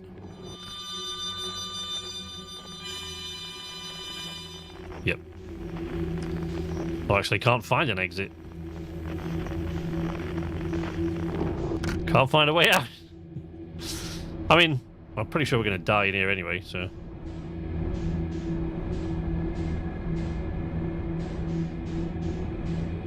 I'm not too worried about it. So we've got to come back here at a later time. But we've still got plenty of time. We've got several loops yet before the stream is over. So where we want to go next is either the Sun Station, the Tower of Quantum Knowledge. Oh, here we go. Shit. Okay, wait. Hold position. So when we want to go next, when we inevitably get killed in about 5 seconds from when I set off.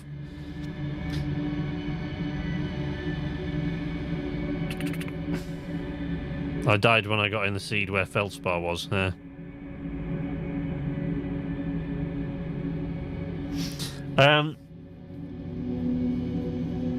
Yeah.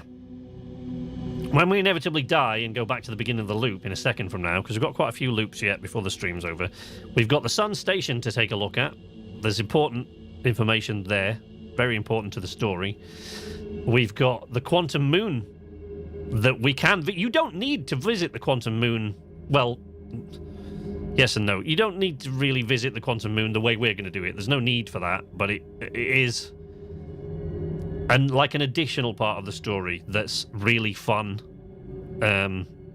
It's really a fun place to sort of go. Creepy too, but it's a fun place to go.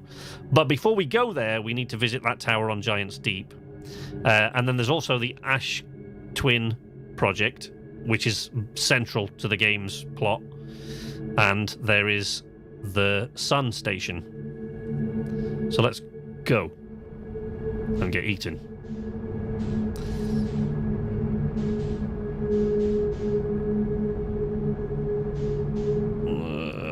Now, sometimes when you go down these, you just get spat back out into space. And sometimes, you don't. Yeah, see, we just got spat back out into space. So we're actually, there you go.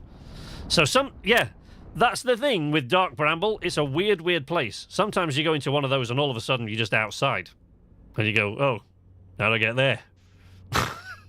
And sometimes you just go deeper and deeper in. There's just no... It's really kind of difficult to tell what's going to happen. Giant Steep Tower sounds like a plan. Quantum Moon was really fun, yeah. Timey-wimey tower. So, yeah, we'll go to the tower. Because, you know, in the spirit of sort of not jumping ahead, what we learn at the tower would help us to reach the Quantum Moon.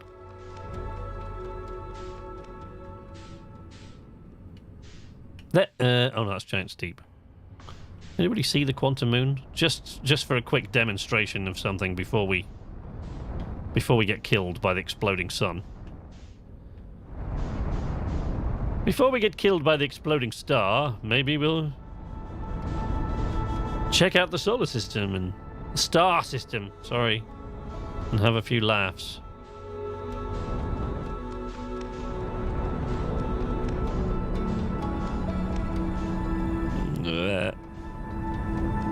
There's Brittle Hollow.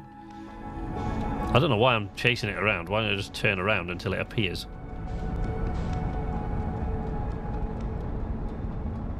Oh, sun's about to blow. Right, let's do a spin and see if the Quantum Moon appears around Giant's Deep or Timber Hearth. Nope.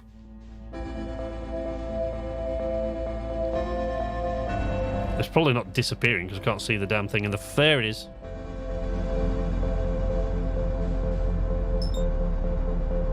Autopilot. Go, go, go, go, go, go, go. So we're not going to land there. I just want to show you something. Is that the quantum moon? It can't be anything else. Hollow's lantern. Brittle Hollow. Ooh. Okay. Let's go, go, go, go, go. Didn't do that to me and I was really... Yeah, no, sometimes it just happens. Right. The reason I'm heading here is because I can very quickly show you what happens normally when you try to land on the quantum moon. And here is what that is.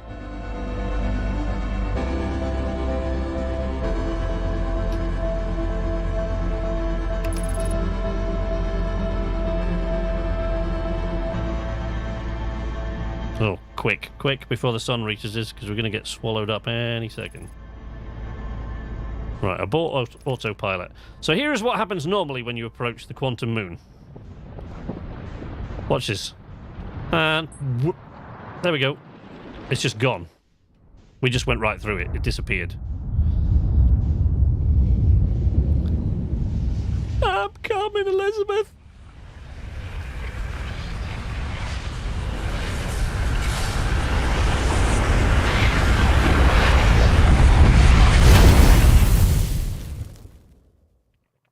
Tell my children. Oh dear. Quite right. Quite right, Weevil. Well done. Well played. You're really good at those. Yes, because what happens is you pass into the fog of the quantum moon, and technically then that obscures your vision of the quantum moon and it disappears, because as soon as you stop looking at it, it just disappears and vanishes somewhere else. Spiff's back! Good, Spiff. We're just about to go to the Tower of Quantum Knowledge. Or whatever it is the one on Giant's Deep is called. Another one on Brittle Hollow is called the Tower of Quantum Knowledge, but what's the one on Giant's Deep called?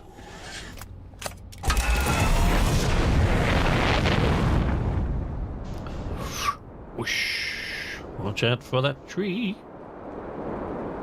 Whee!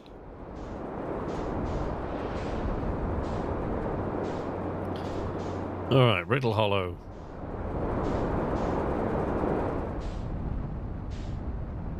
Have I lost Giant's Deep again? Nope, there it is. It was behind us when we set off. I mean, really, when we launch into the game, it's right above the launch tower. I should just... I don't know why I can never remember to just go... I always end up going right around the planet to find the thing. Who'd have thought being hit by a supernova would kill you? I know, right? You learn something new every day.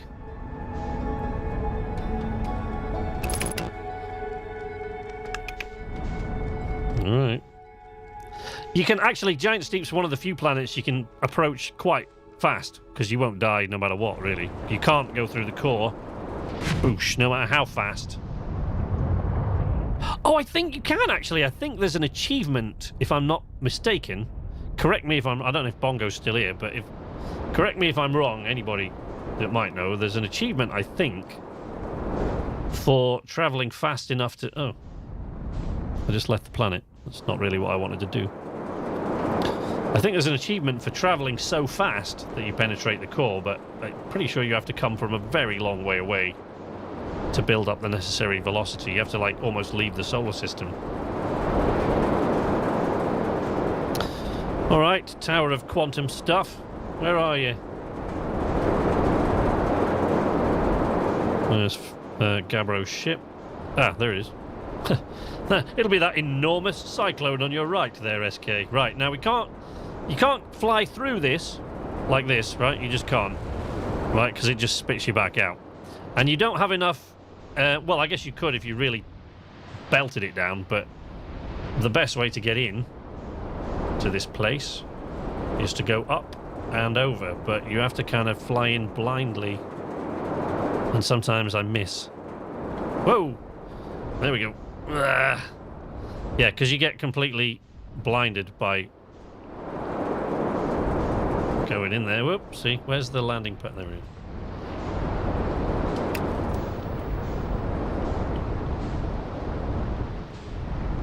Come on, baby. There we go. There we go. Ah!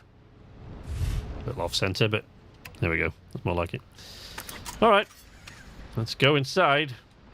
Check this place out.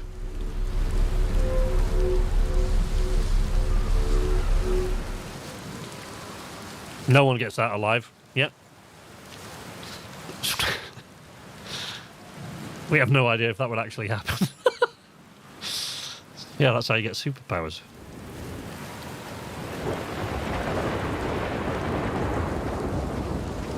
There's nothing in here. I'm just going here to show you. There's nothing in this pool, but... Whoosh. At least I don't think that has any relevance. I think it's just a collapsed part of the tower. So we are here, as you will see in a moment, to learn the rules of quantum traveling, which will be necessary to reach the end of the game, really.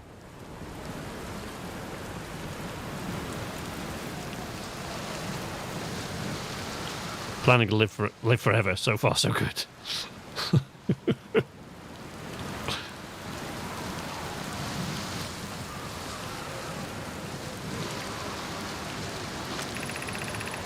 Be welcomed in this place. This tower shares with all who ask the knowledge needed to make his or her first quantum journey. Alright, let's go. Long way up.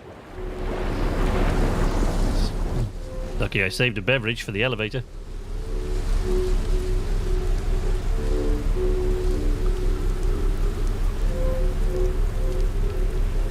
It's really great to have so many of you in here today, by the way. I stopped streaming, like, I kept my one stream to Saturdays because, foolishly, I assumed that... Oopsie, didn't want to do that. For that, right, you know why I'm doing that? That's because I've been playing The Long Dark, because it's going to be part of these videos that I'm making. So I'm playing through it to see what I can use for the videos. And I'm playing through The Long Dark, and that is the pause button on The Long Dark, so I keep pressing it. You are here. Yeah, foolishly, I kept Saturdays because I thought, well, people on the other side of the Atlantic, right, they'll all be at work on, you know, a weekday or whatever. Most of them, anyway. There'll be odd ones that aren't, but most of them will be at work on a weekday. So, you know, maybe I should do on a Saturday when at least some of them, hopefully, will have the day off because it'll be the middle of the day for them. But it hasn't actually worked out that way. Generally, I do get more viewers if I stream during the week. So Tuesday looks like a good day. I know you won't all be able to make it all the time, but... Enter this place without friends, however. Oh. Sorry, guys.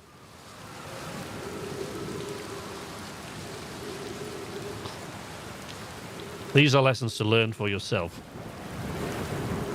Whee!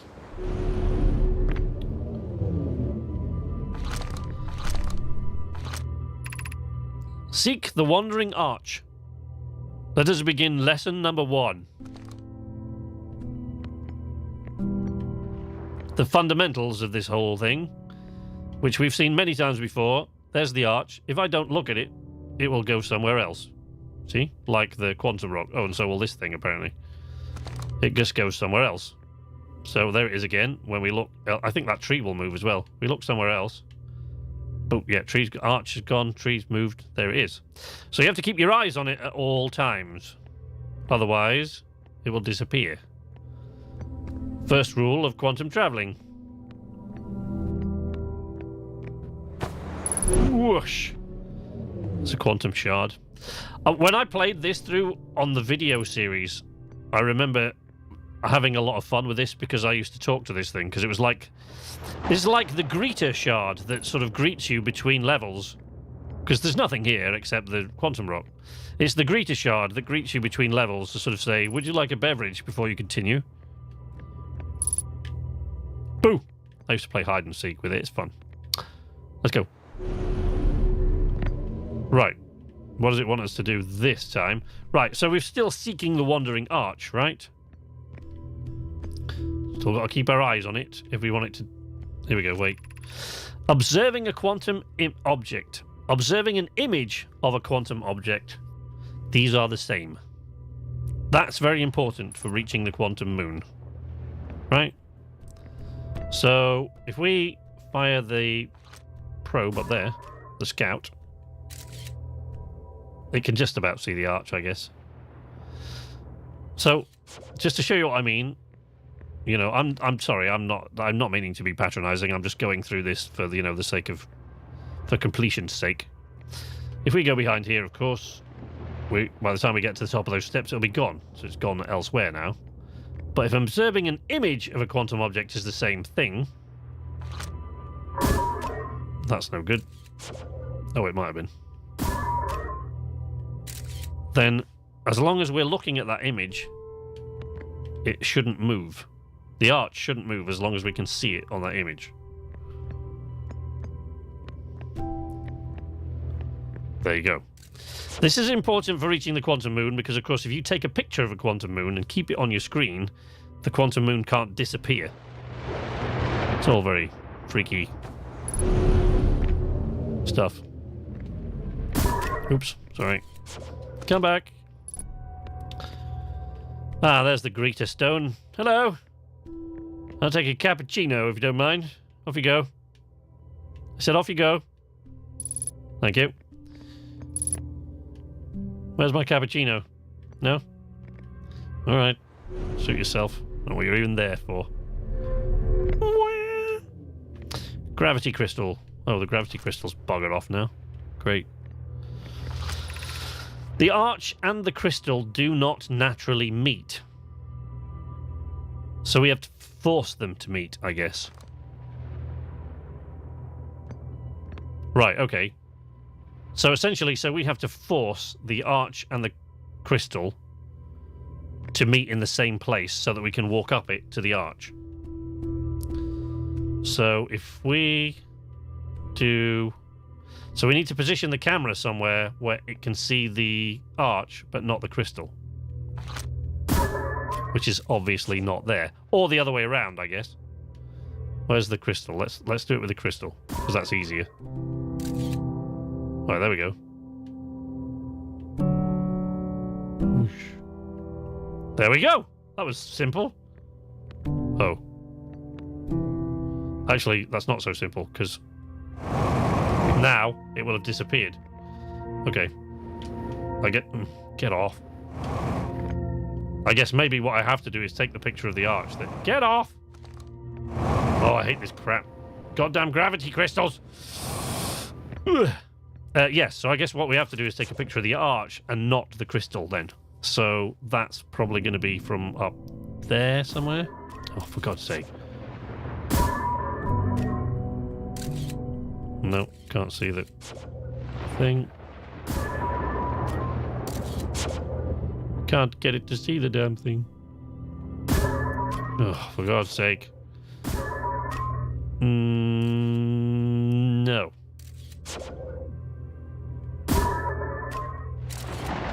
Right, so now it can see the arch, but not the crystal.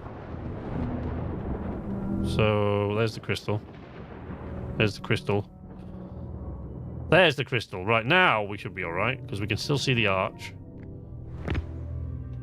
But the crystal vanished because I looked away from the...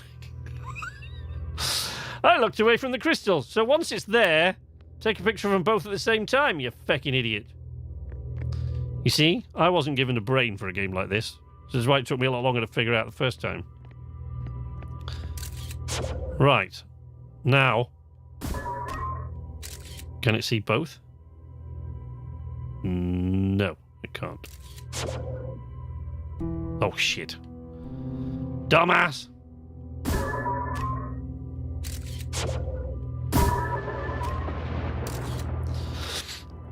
I forgot about this place. This puzzle section is as good as some dedicated puzzle games.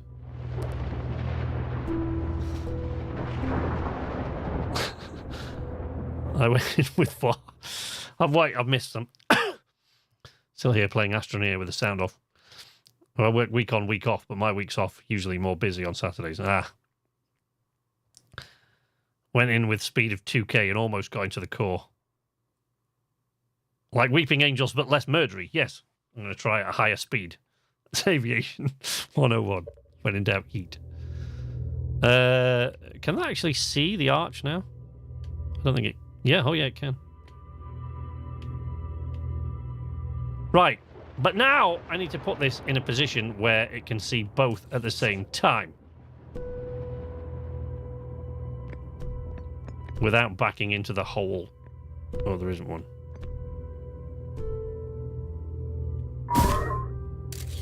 There we go. There we are.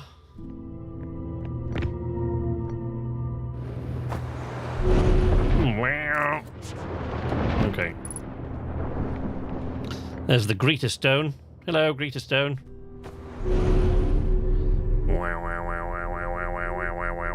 Yoink.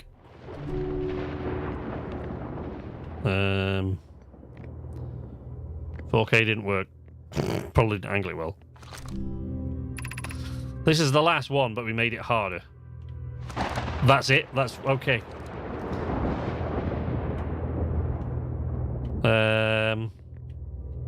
All right. Well, what? Are they going to disappear? Yeah. Oh, shit. Really? So I need 4 gravity crystals, or do I need 3, or just 2, or what? And they got to line up right. That should be enough. I don't think that's not enough. That might be.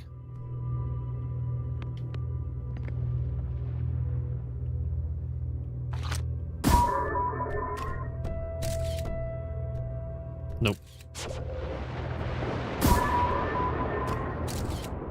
Shit. I can just put it on the wall, I guess. I hope.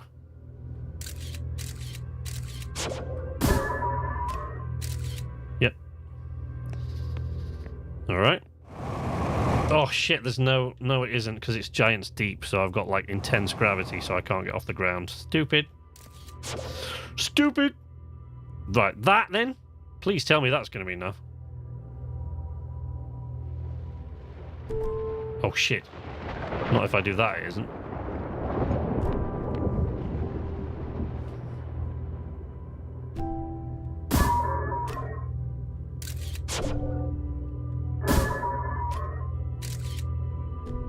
I only see one of them. No! Yep, stupid thing. Right. I think I've got to get the other one to that second line down, maybe? Because I'm pretty sure I can't reach that one. No. Shit.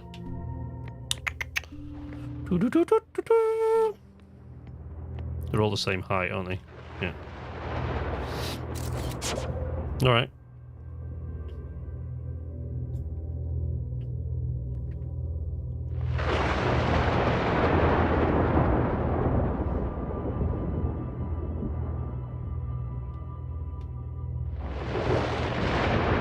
Don't want to get higher up. No, it just moves backwards and forwards. It's the top one that moves the most. That's not enough. Ugh.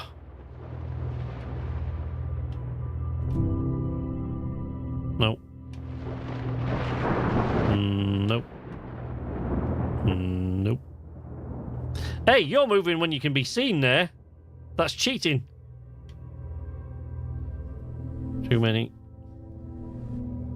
You can take a photo from where you're standing rather than using the drive. Oh, yeah, that's a good point, yeah. Thanks, Ian. Welcome to the arcade. I can't really... It's like 2.5 years since I last played this, so I couldn't really remember. But, yep, that's a very good point.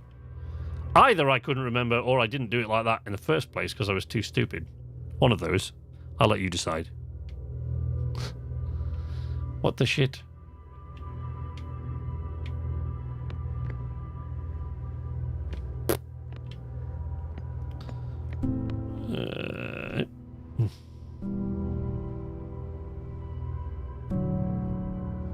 Oh, God, I know what I've got to do. Oh, crap. All right. Yeah. I know what I have to do, I think.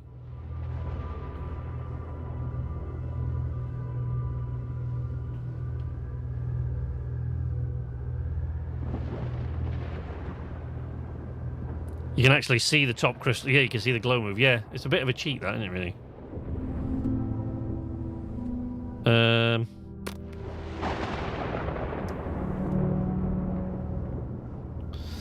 If I move to a place where I can't...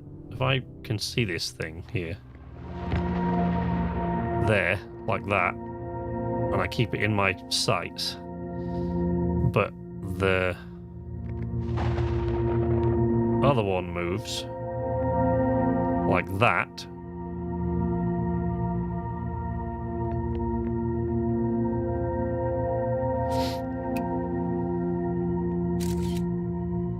Then I can move to there and make sure that I don't lose that from my sight now. Okay, so take that away now and hope that eventually it comes back to the top of the wall. Come on. I need you. I need you to move to the top of the wall. Come on.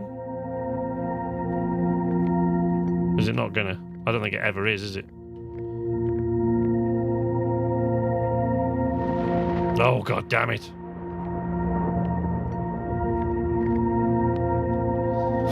Fortunately, this is the last puzzle, so if I die while I'm still trying to get this right...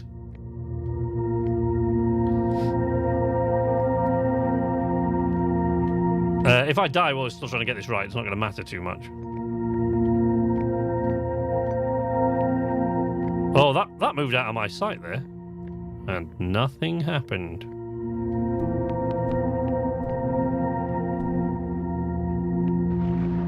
There we go. We got it.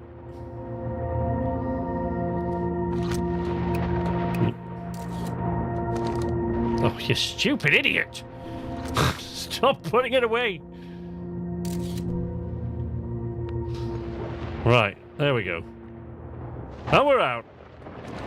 Done.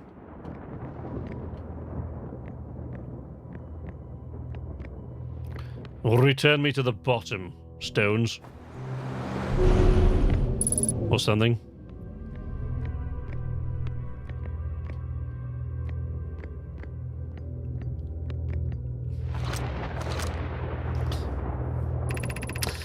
We offer our congratulations. You've learned the rule of quantum imaging. Take this knowledge with you on the remainder of your quantum pilgrimage.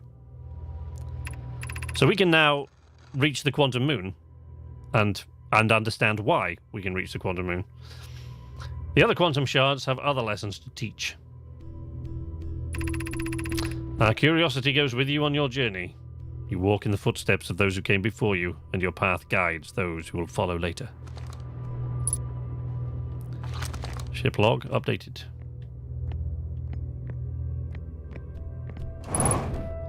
Whee! Spladoosh!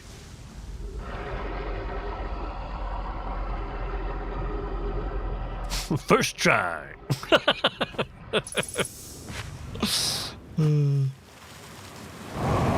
Right, well, I mean, we're obviously just about out of time in this loop, but we've still got like 3 loops yet. I think we'll manage another 3, provided I don't kill myself, and then it might go big 4. It might stretch to 4. Alright.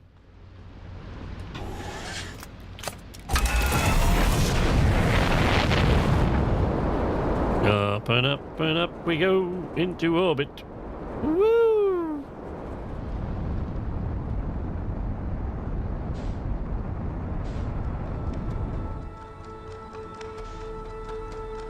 Goodbye, Giant Steep. Yeah, we'll get back to you, Brambleface. Hey, look at that! That was good timing. Let's sit right here and wait for the world to end. Ah. End of the loop.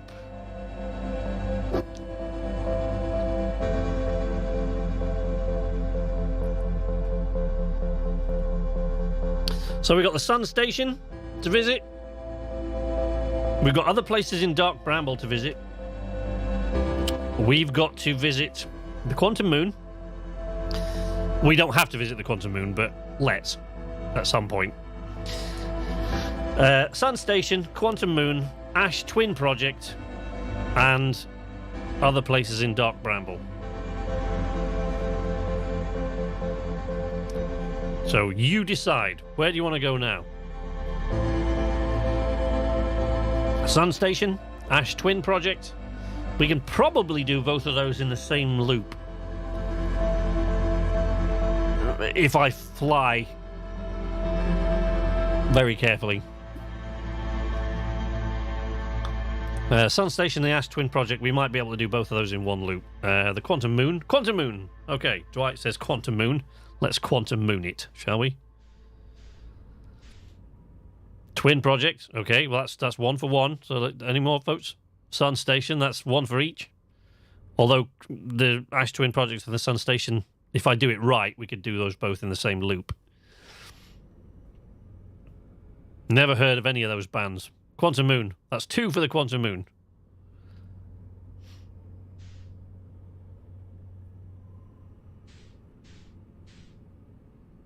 Three for the Quantum. Let's Quantum Moon it then, baby.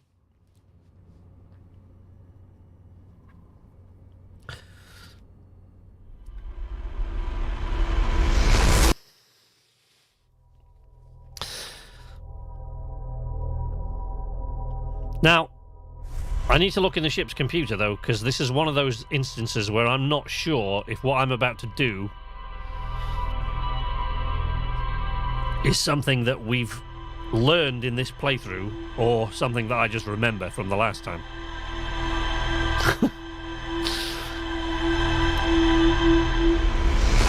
I think we've come across reference to it in this playthrough, but I'm not entirely certain.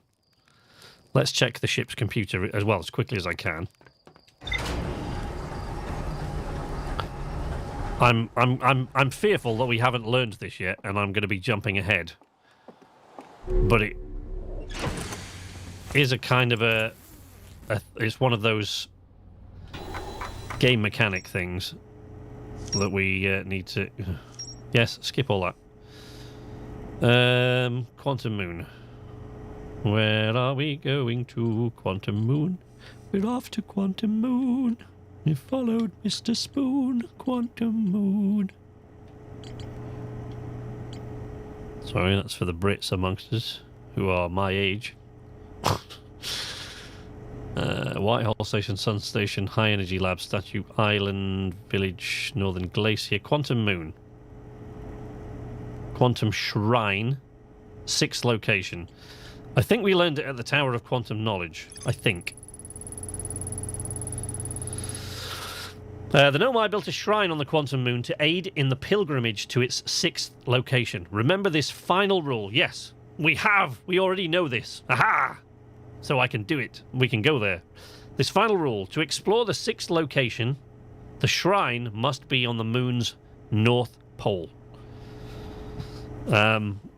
So, yeah. Pilgrimage to the Quantum Moon was a deeply significant journey for the Nomai. After the two groups of Nomai stranded on Ember Twin and Brittle Hollow were reunited, it became their united goal to find and visit the Quantum Moon. So, to explore the 6th location, the shrine must be on the Moon's North Pole.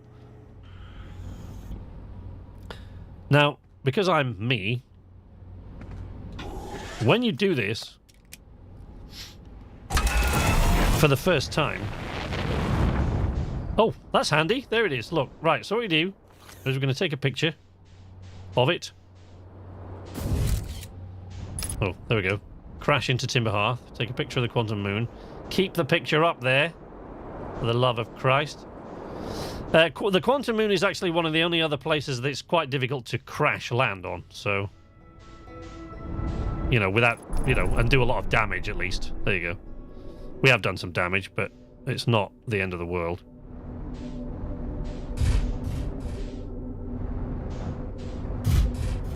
Ugh. All right. Landing gear. Prepare the landing gear.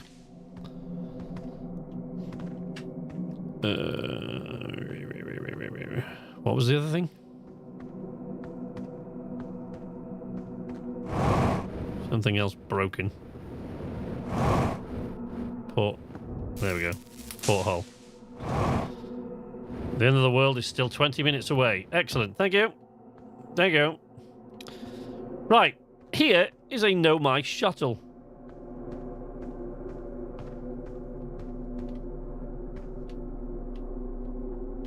I can't remember if the moon disappears if we go into the shuttle. Does it? It might. No, it doesn't. Whatever we do, we don't want to faff with this. We don't want to get recalled to the gravity cannon on Brittle Hollow. Selenum! I am here. After watching it wander the skies for so long, I am about to stand for the first time on the quantum moon. As expected, my shuttle has landed at the moon's south pole, because that always happens when you come to the quantum moon. I will make the remainder of my journey on foot. We don't know why the quantum moon always welcomes its visitors at the South Pole, just that it's true. As a child, I considered such unknowns sinister. Now, though, I understand they bear no ill will. The universe is, and we are. I am ready. You may or may not remember that Selenum was one of the children in the Anglerfish who wrote the rules of the Anglerfish cave. Somewhere here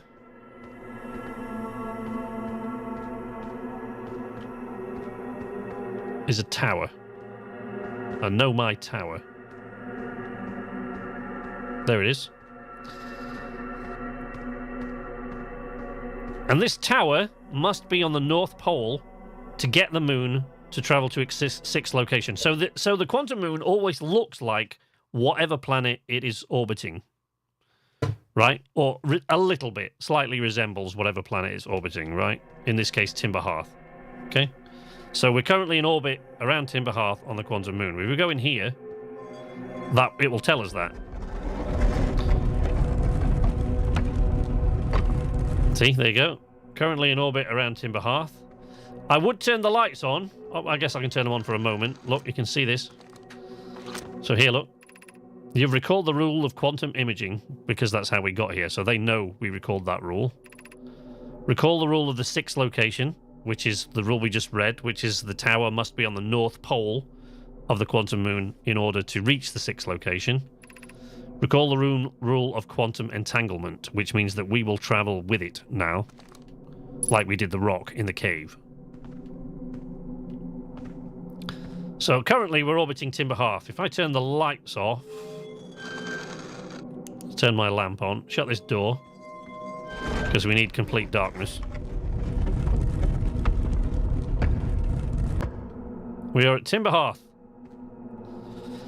Now, there is no set planet on which the tower sits at the North Pole. It's random, so you kind of have to just keep trying until you get closer to the North Pole, which is the red bit at the top. Lights off. Lights on, and we're now on Dark Bramble. Ugh. Just great. Just great. So we're now on Dark Bramble, so we're going to try to walk north from here as far as we can. And then see if we can get the tower to reappear. Because if we look around now, it should be gone. See? There it is. It's reappeared. So we got a little bit further north there. And there's kind of a wall there, so that's where it stops. So now we do the same thing again. Until the tower is standing on the North Pole of the moon. Here we go. Place your bets.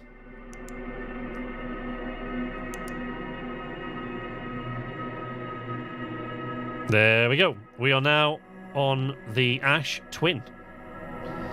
Okay, so we're now standing on the Ash Twin. Well, we're orbiting the Ash Twin, rather, on the quantum moon. So now we're going to walk north again, if we can walk north, which, oh, we apparently can't. Oh, yeah, we can, a bit. No, we can. Quite a bit, actually. Oh, here we go. That was easy. Right, we are now standing on the moon's north pole. So, what we need to do is spin around until we can find the tower. Did it just appear and I went straight past it? Or am I standing where it needs to be? I might be standing where it needs to be.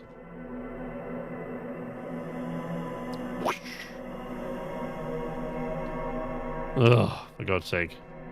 Yeah, we're up. We need the tower to appear. Shit. Whoa, there it is. There we go.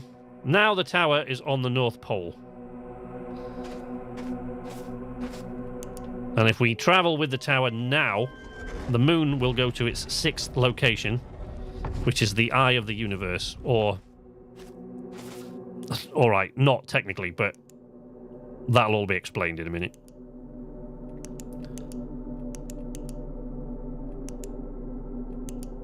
Come on.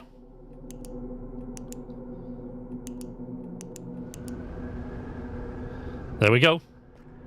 We are at the moon's 6th location. Oh shit, didn't want to do that before the door opened, but there you go. So there you go. The moon is now orbiting the eye of the universe. Because this is what the eye of the universe looks like when you well, sort of. The thing that it's on, if you see what I mean. The planetary body that it stands upon. Looks like this. Inside the last NFT in the known universe. Hey, Caden, how you doing? And Doname, welcome to the arcade. Now, there's someone down here who I'd like you to meet.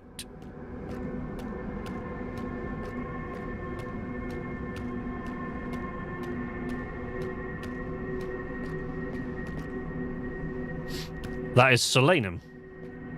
If you remember the anglerfish cave... Excuse me, I'm going to have another drink. If you remember the anglerfish cave and the children that were playing their game in the anglerfish cave, one of them was Solanum when she was a child.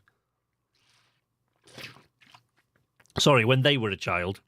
There are no gender-specific pronouns in this. When they were a child, Solanum used to play in the cave. So Solanum was one of the ones who had written in that scratchy little children's jiggly writing on the floor. And has travelled with the quantum tower to the moon's 6th location, to the 6th location of the quantum moon, orbiting the eye of the universe. So, Solanum is the last Nomai in existence. So we're about to talk to the last Nomai in the universe. Hello. Who are you? Huh? Okay, there you go.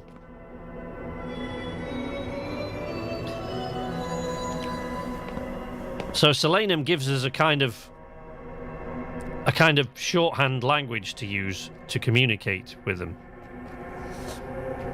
So that's the Identify stone, Explain stone, Quantum Moon, U stone, the stone that refers to Solanum, the Eye of the Universe stone, and the Me stone. So let's identify... Oh, okay. What was that weird noise? Solanum tuberosum. Is that potato? That's potato, isn't it? Who are you?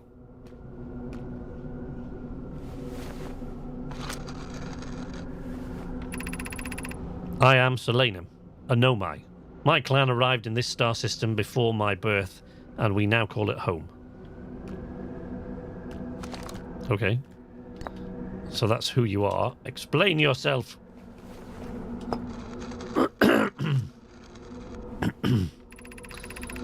I am on my first pilgrimage to the quantum moon. All Nomai in my clan make this journey when we come of age. Even though the eye cannot be reached from here, the quantum moon remains special to us as it carries us nearer to the eye than any place we know. I've journeyed here to be close to the eye. While the eye is obscured from our sight, we can see the quantum moon's reflection of the eye in the sky above us. So that's the quantum moon's... That's what the eye of the universe looked like. But that's not actually the eye. Okay, so explain the eye of the universe.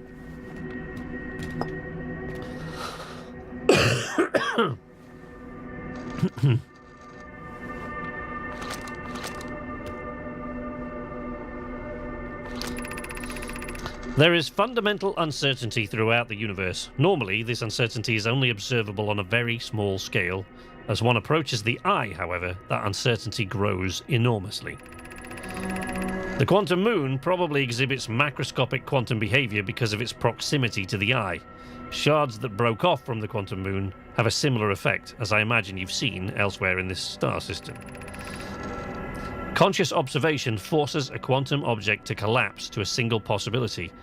But what would happen if a conscious observer somehow entered the eye itself? Who knows?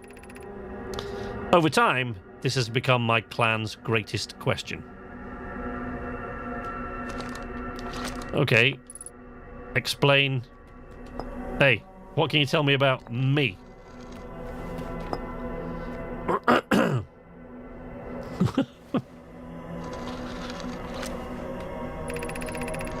I imagine your purpose here is the same as mine, to learn about and to find the eye of the universe. I'm unsure how you arrived here, however. Perhaps you came from another star system, as my clan originally did. Okay. Explain how I... Oh, wait. How am I able to talk to you?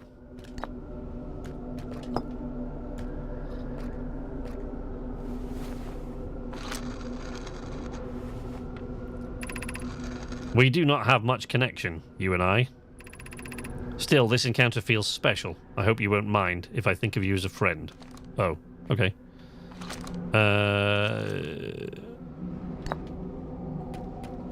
What's that one? Identify.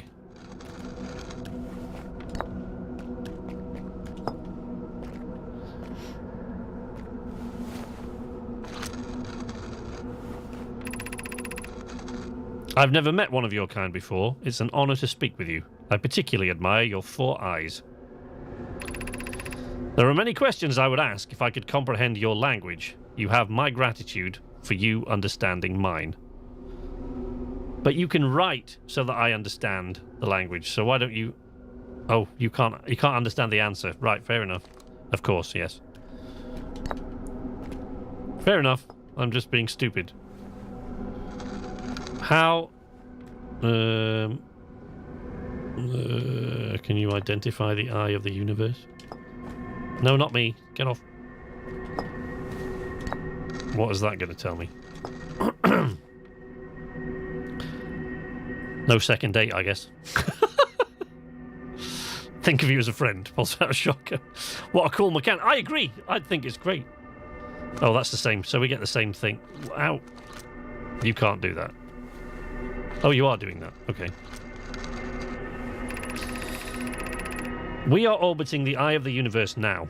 Although we cannot see it, only the quantum moon's reflection of it, the eye is older than the universe itself, and my clan believes it dwells in an extremely distant orbit around this star system. My wife, I don't know if she's actually still watching this in the background there. I don't know if she's still watching, but I'm sure she would appreciate this language mechanic. As, you know, language is something she's dealt with extensively and studied. So, I mean, I pretty much know what you're going to tell me about the quantum moon, but... Excuse me. This is the quantum moon, where we are both standing. Despite also orbiting other celestial bodies, the quantum moon is the eye of the universe's moon. Right, so that's identify. Explain it. Oh, for God's sake. Explain the damn thing, will you? Go. Explain moon. Have you encountered a quantum shard on another planet? I have, yes. The shards look the same as the quantum moon's surface. Indeed they do. Same as the quantum moon's surface does now while at the eye. From this, we can reasonably infer the quantum moon's natural state is as we see it now, and that the eye is its primary location. I don't really see how we can infer that, but just because it doesn't look like anything else you've seen in this star system. Given the quantum moon is the eye's moon, it's likely that any characteristics the moon exhibits are also exhibited by the eye itself. Alright, I jumped the gun there. Fair enough. The quantum moon and its shards, for instance, are quantum. Thus, the eye is likely also quantum. In fact, this moon is probably quantum because of its proximity to the eye made it quantum. The same way as the areas surrounding quantum shards. Same way the areas surrounding quantum shards that landed on other planets eventually become quantum too. Do they? Oh, I guess, like, you mean with the trees and stuff moving. Yeah, okay. That's fair enough. Yeah, I've seen that. That's cool. Okay, I honestly, I'm not sure I really kind of want to know anything else, to be honest. I think you've explained pretty much everything. I'll put your stones back. If you don't mind. I know I've not put them back in the right place, but sorry about that. My wife there would relate to your pain over that. This is the quantum moon, full stop. Yeah. What happens if you put 2 orange tiles down? That's a good question. Identify the explain stone.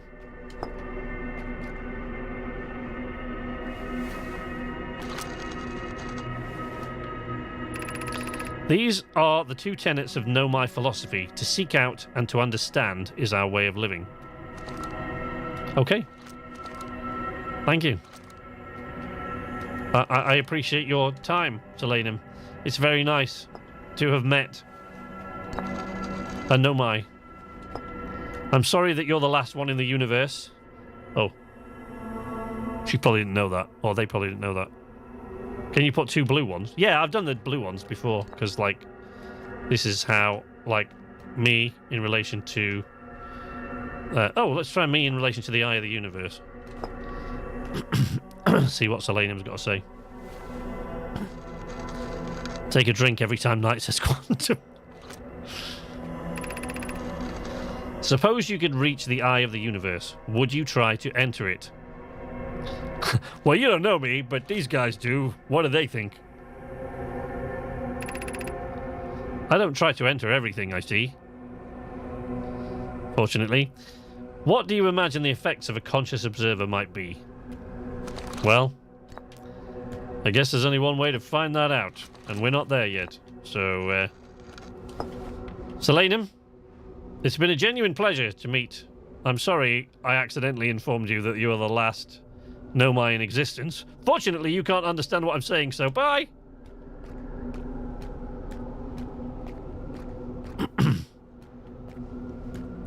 Is my ship even still here?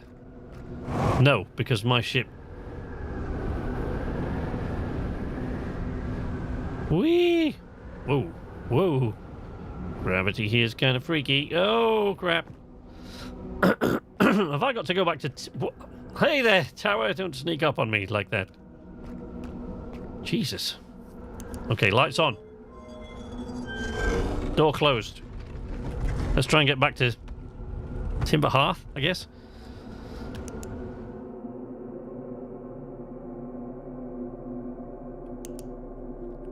I've been in the head of a jellyfish, so eye of the universe ain't no thing. Did you hear that splash? Because we were standing on Giant's Deep there. Oh, that's the 6th location. I want to go back to Timber Hearth. Take me back to Timber Hearth and the ship I used to know. Thank you.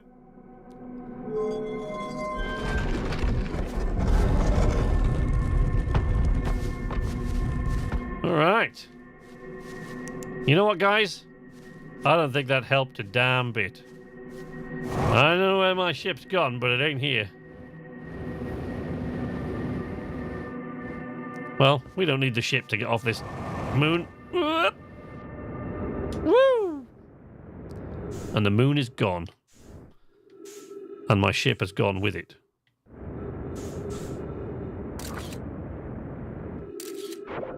Whoa.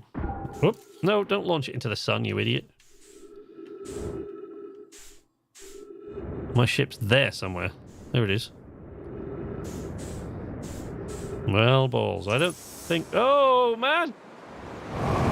Hey, we made it home by accident. Let's... I'll tell you what. Let's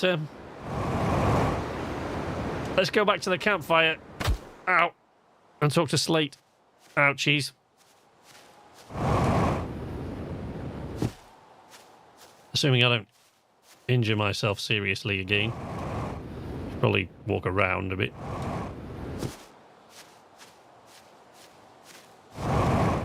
Go that way. We don't need that. Okay, that way, I think. This way to the campfire.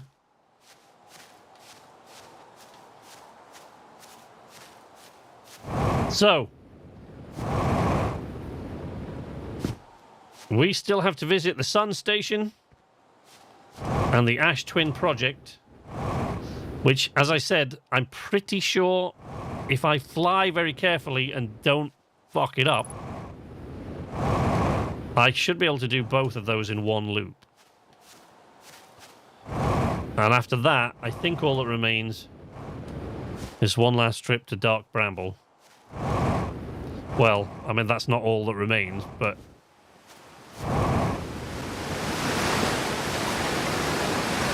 Oh, crap. Oh. I've just come to the wrong place. I've come to the wrong damn place, look now. Sun Station time, yeah? Okay, next loop. We'll go to Sun Station. You got it. Even though I've come to the wrong fecking place now. I don't know where I'm going. Good luck. Okay. Thanks, honey. Where's the village? Night.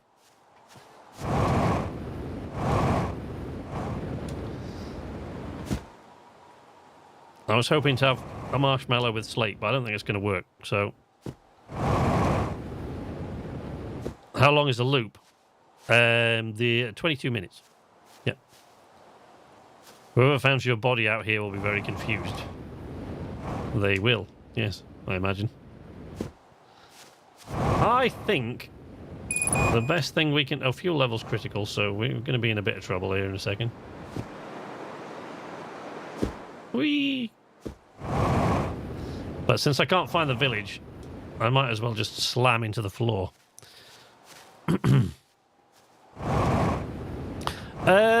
No, it's 22 minutes and something, but I can't remember what. It's like a couple of seconds or something. It's not exactly 22 minutes.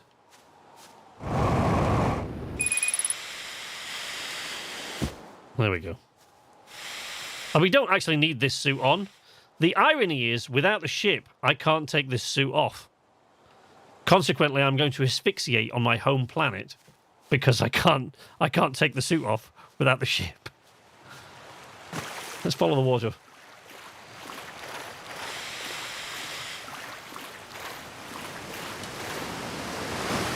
Hey, look. We found our way home. Yeah, like I said, the terrible irony is I'm going to asphyxiate on my home planet. I wonder if there's an achievement for that. What do you think?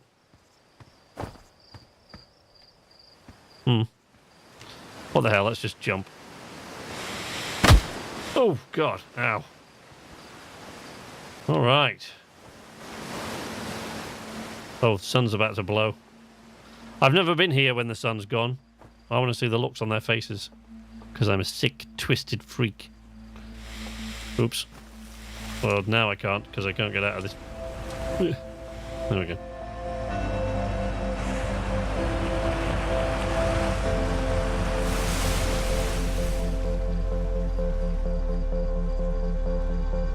Oh, let's test Bongo's hypothesis.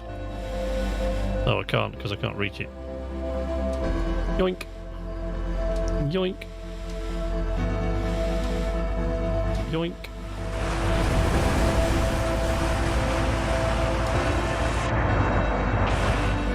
Woo! Is it gonna hurt? Oh, there we go. That's the design flaw, yeah. Hope I'm here for the final stream of this. Don't want to miss the ending. No, I'm not going to end it today because although it would be possible to reach the last location by about 20 minutes past midnight,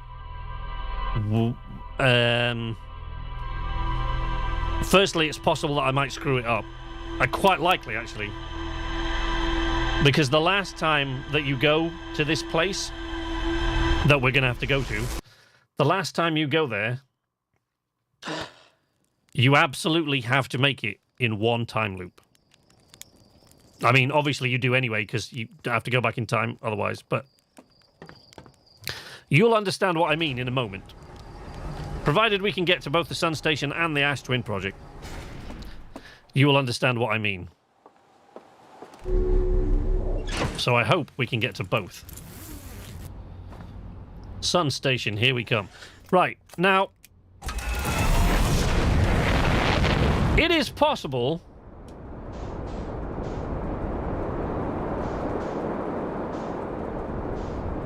oh, shit. Okay, we need to go to the Ash Twin anyway. And try not to get caught by the sun's gravity. That's happened to me quite a few times in this game, I tell you.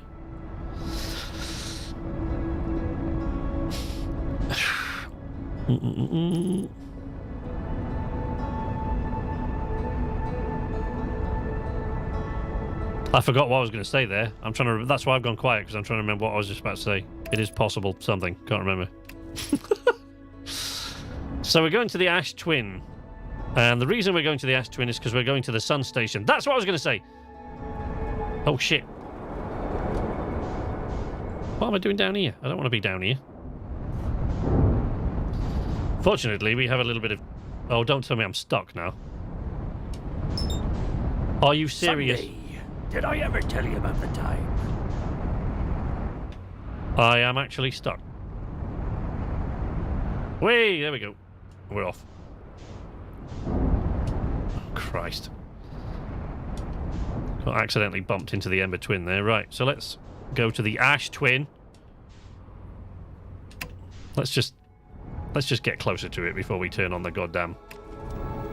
Oh, actually, I don't want that, because I want to find the Sun Station Tower, which is going to be easier to find from up here. So what I want to do is follow the Ash Fall in a line, which is there,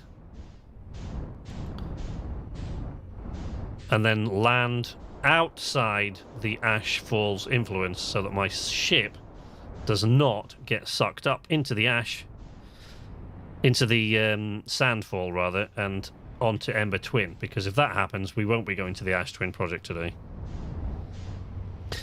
Incidentally, I'm not running out of time at the moment, because you have to wait actually for a certain moment till you can reach the Sun Station, because if you go there before, you won't get there. There's the Sun Station Tower. So let's park somewhere else, out of the way. Ow, that was a clumsy landing.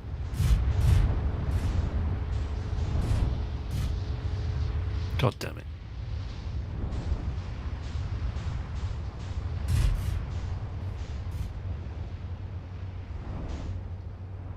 I want to be pointing at the Sun Station Tower and I don't know where it is now. That's not it. Crap. I've lost it already. That was clever. Yeah, you actually can't get into this tower until, I think, about the third run of the Ash. There we go. There it is. Ow. Okay, point at it, more or less. I think I kind of am. It is possible to land on the Sun Station. Where's the cop? Right, okay. Roughly this direction. Oh, there it is. Yeah, it is possible to land on the Sun Station. But it is unbelievably difficult. There is an achievement for landing there instead of warping there, right? And the achievement, I think, is called Hot Shot. That's all coming from the ash hole. Yeah, you actually can't get into this tower until the ash has been round like 2 or 3 times. Oh, here we go. No, that's the broken door, so we've got to wait till it gets a bit lower, I think. Oh, well, no, well, it's on this side where the ash comes from. Right, yeah, so this time. So we need to get out the way of the ash. Turn around. Don't get eaten by the sand. So we see, this is the point. It's like the reason I wasn't worried about losing time is because until this pass has gone halfway back around the planet again, you can't even get into this building. You were trying to do that for hours. What's that? Oh, land on the sun station. Yeah, there's an achievement for it, and it's called Hot Shot, because it can be done, but you basically have to crash into it, and it's... Believe me, I've tried. And I'm not a bad pilot in these sort of games. I know all evidence to the contrary, but, you know, as Geg says, trying to play in the game yourself. It can be a bit tricky, but, yeah, landing on the sun station. Now, if Pilot is still in the chat, I'm willing to bet that he now wants to get this game so that he can prove that he's done that. Crap. Ah! No. Get away from the goddamn cactuses. Yeah, I'm losing it. I'm losing it. We're going to die. We're going to have to come here again. Oh, shit. All right, let's try that again. Balls. Yeah, getting in there is quite difficult. Just going to say lol.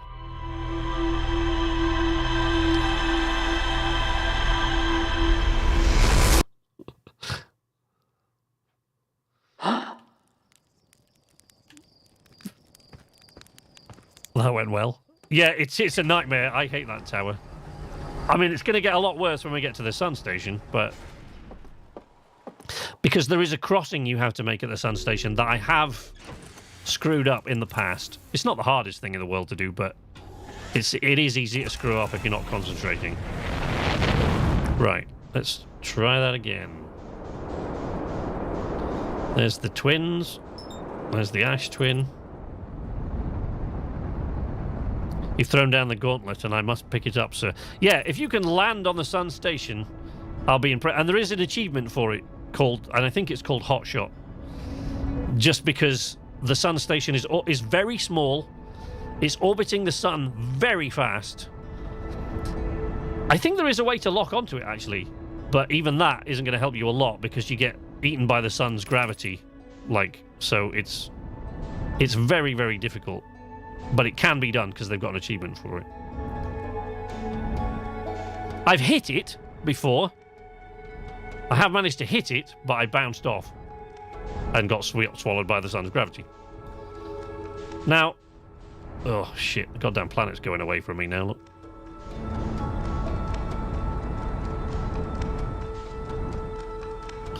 I've got to wait till the ashfall starts, or till the sandfall starts, which hasn't yet. Let's follow the...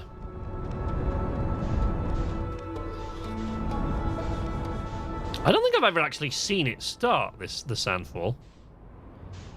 I've been there for the first run, but I don't think I've ever seen it begin.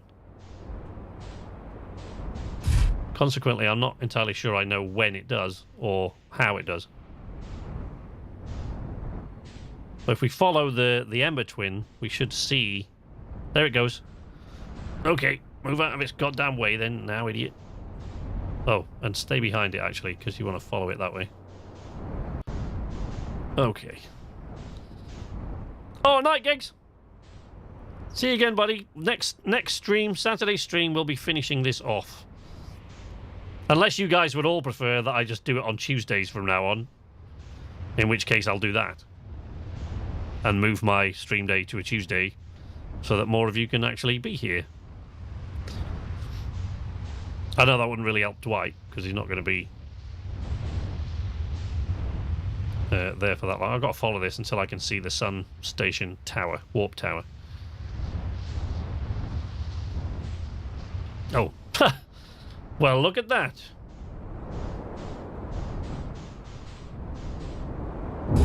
That's a bit far away from the sand, I think. I don't want to be quite that far from it. Okay, whoop. Ah. Maybe just a smidge further.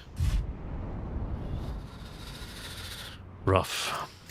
Oh, I'm out Saturday. Yeah, I might just adjust it to Tuesdays then, considering what everybody said in the chat today. I may just change it. Because Saturday, like doing it on Saturday was done for a reason, and it hasn't worked out that way, so I can't see any reason not to change it to a Tuesday. Right, there's the warp tower. So I didn't line it up that well, did I? Oh, it's good enough. There's the interloper, look. Gorgeous. Ooh. I could just sit and watch this all day. So there's the sun station. It's orbiting the sun at a very high rate of speed. The station itself is quite small. And the sun's gravity is intensely strong. So landing on that, instead of warping to it, is not a lot of fun. Well, fun, no. I'd take that back. It's certainly a lot of fun, but I appreciate that your landing technique is very consistent. Not necessarily good, but consistent. Well, normally I use the landing camera, because I know a lot of people don't in this game. They just go punk. But I actually use the landing camera because, you know, I just want to do it right. But I don't use the landing camera when we're on this, because it's a tiny planetoid rotating away from me. I don't want to land in the ash, so I want to keep my eye on the Tower of Ash and line myself up with the sun station, but far enough away from it. So if I back away too far and I've got the landing camera, I lose my bearings and I can't quite tell where it is. Which means in the past, I have parked far enough away that I couldn't find the sun station tower when I got out of the ship. So consequently now I always point the cockpit at the sun station so I know which direction to walk, but far enough away that it doesn't get sucked up into the thing. And to do that, I need to do it without the landing camera.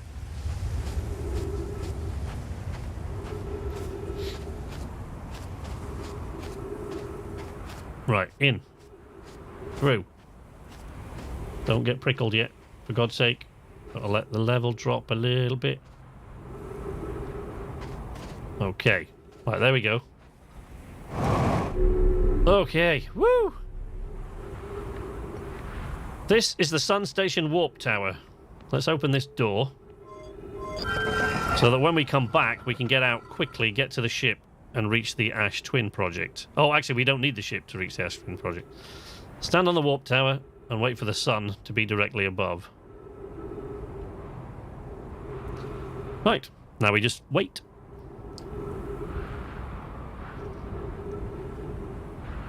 Things are so busy right now, I don't know what day I'm more like. No, that's fine. That's absolutely fine, Weevil. You're like... Oh, here we go. Hold on to your lunch. There's the station. That's weird. What? What? Yeah. Thank you. Thank you. There's a bit of a delay there. Bit of a delay. Yeah, Weevil, I appreciate all the time you've been able to spend at my streams. It is greatly appreciated, my friend. I don't expect everybody to make it to every one of my streams at all. I don't expect anybody to make it to any of them, but... So that's the emergency door, and this will tell a tale. So, 281,000 years ago was the last time that this station was accessed. So the Nomai have been gone. They were wiped out over 250,000 years ago. And if you were paying attention, if you were here for the early ones, you were paying attention when we were on the Interloper, what actually happened to the Nomai, you can piece it together from what they say on the Interloper, which is why they're all dead there and they never managed to leave. The Interloper came so close to the sun that the core of the Interloper exploded, flooding the entire star system with ghost matter and killing every living thing, or killing the Nomai and, you know, any sort of thing that lived at the time, which is why all the Nomai are dead. The reason Selenum is still alive is because Selenum's quantum entangled with the moon, and was presumably at the 6th location when that happened. So over 250,000 years ago, they were all wiped out. See there. 281,042 years ago, no user commands received for 10 minutes. All systems entering sleep. 6 minutes 47 seconds ago, increased solar activity detected. Sun station hull integrity approaching critical levels. Closing emergency doors. Right, this can get a bit hairy if you're not careful. Blow the emergency hatch. And we've got to make it across there, but the bridge is broken. So don't lose your footing, which I just have done.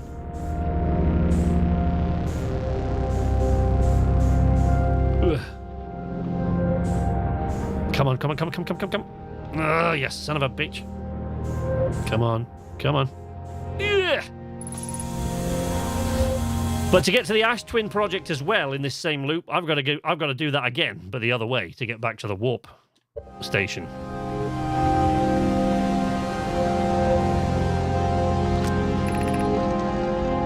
Mission: science compels us to explode the sun.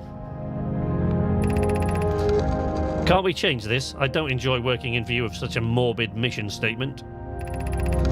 Here's a better one. Mission: determine if it's possible to prompt the sun to explode. You lack a sense of humour. At least I don't lack a sense of ethics. Meow. Kindly refrain from going supernova on me before the sun does, Idea. If it's accurate, we're going to create a supernova for the purpose of scientific progress. That's our mission. Our mission is to decide if such an irresponsible feat is even possible. So there you have it. They were trying to create a supernova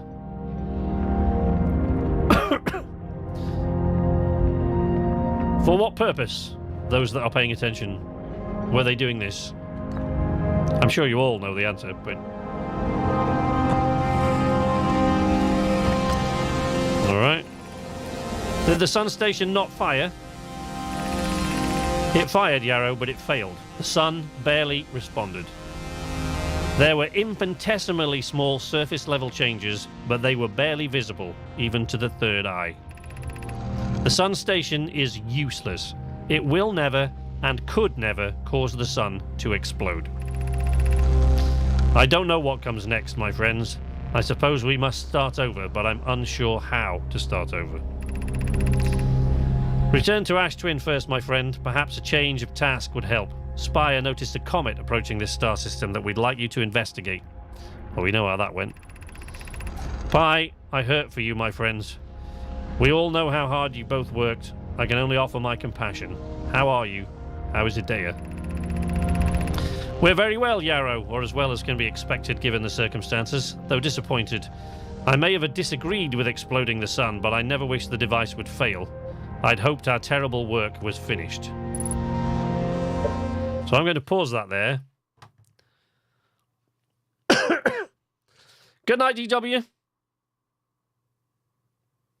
Good night, my friend. Powering the thing. They did it just to see if they could. Yes, powering the thing is correct, yes. So what they were trying to do, to piece together everything that we've got so far, what they were trying to do was locate the eye of the universe. That's why they came here, right? But the vessel got stuck, so they sent out escape pods and established a foothold in the star system and just started to travel between places using warp technology, the little warp holes that we've just used to travel here. But they're still trying to reach the eye of the universe, but couldn't locate it. And the probe cannon couldn't locate it because, it had to try literally millions of permutations in order to find it, right?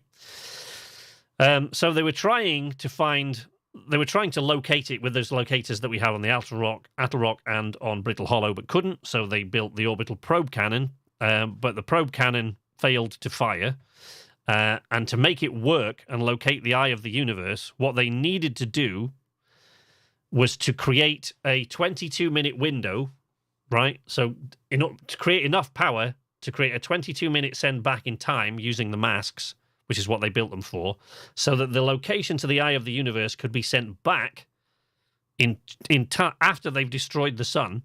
The coordinates would be sent back in time, 22 minutes, so that they still had time to locate the eye of the universe. That was the plan. So they had to destroy the sun to generate that amount of power to create a time loop that big. But, as we've just read, it failed. So why is the sun exploding? Well, we look over here. Star has reached end of natural life cycle. Now approaching red giant stage. Evacuate sun station. Yeah, we will. Approximate time until sun station is destroyed by expanding star, 3 minutes 6 seconds. Time until star's death, 14 minutes 36 seconds. So we've got 3 minutes to get out of this place.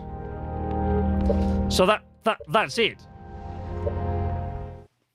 We come there to virtually to the end of one of the most meaningful parts of the story, which is why is the star exploding? And what they do brilliantly, I think, what Kelsey Beecham has done in a superb storytelling, is lead you to the conclusion that they destroyed the star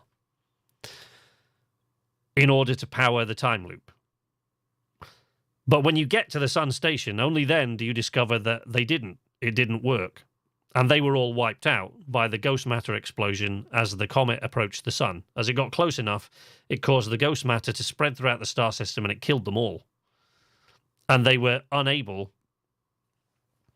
My character is one of two people who can recognize the time loop, because I have been in contact with there are statues. What they discovered was they use warp technology to travel backwards and forwards, which is why there's a black hole mine, Brittle Hollow, which is why it's hollow, because they've been mining black hole material. And if you go through that black hole, it spits you out at the white hole station. And using that warp technology, black hole, to travel to white hole, they traveled about the star system. But what they discovered was that something will exit the white hole, so it'll come out the other end fractionally before it actually goes in. So there's a time difference. You actually go marginally back in time. So they built something to power an experiment to see if they could widen that so that the difference between something coming out and going in was visible to the human eye, or the Nomai eye, 3 eyes, so that they could see it, actually witness something come out of the white hole before it went in to the black hole. And then they posited that perhaps it would be possible to create a 22-minute long loop with enough power, because they're trying to find the eye of the universe. So what they did was they built the statues which connect to the masks on the Ash Twin project. And those statues link up with one being or one object. In my case, a being. Right? And when that statue pairs with you, what it does, you're not actually going back in time every 22 minutes. What it's doing is sending your memories back in time every 22 minutes. So essentially, you're waking up the same. Bodily, you aren't traveling back in time.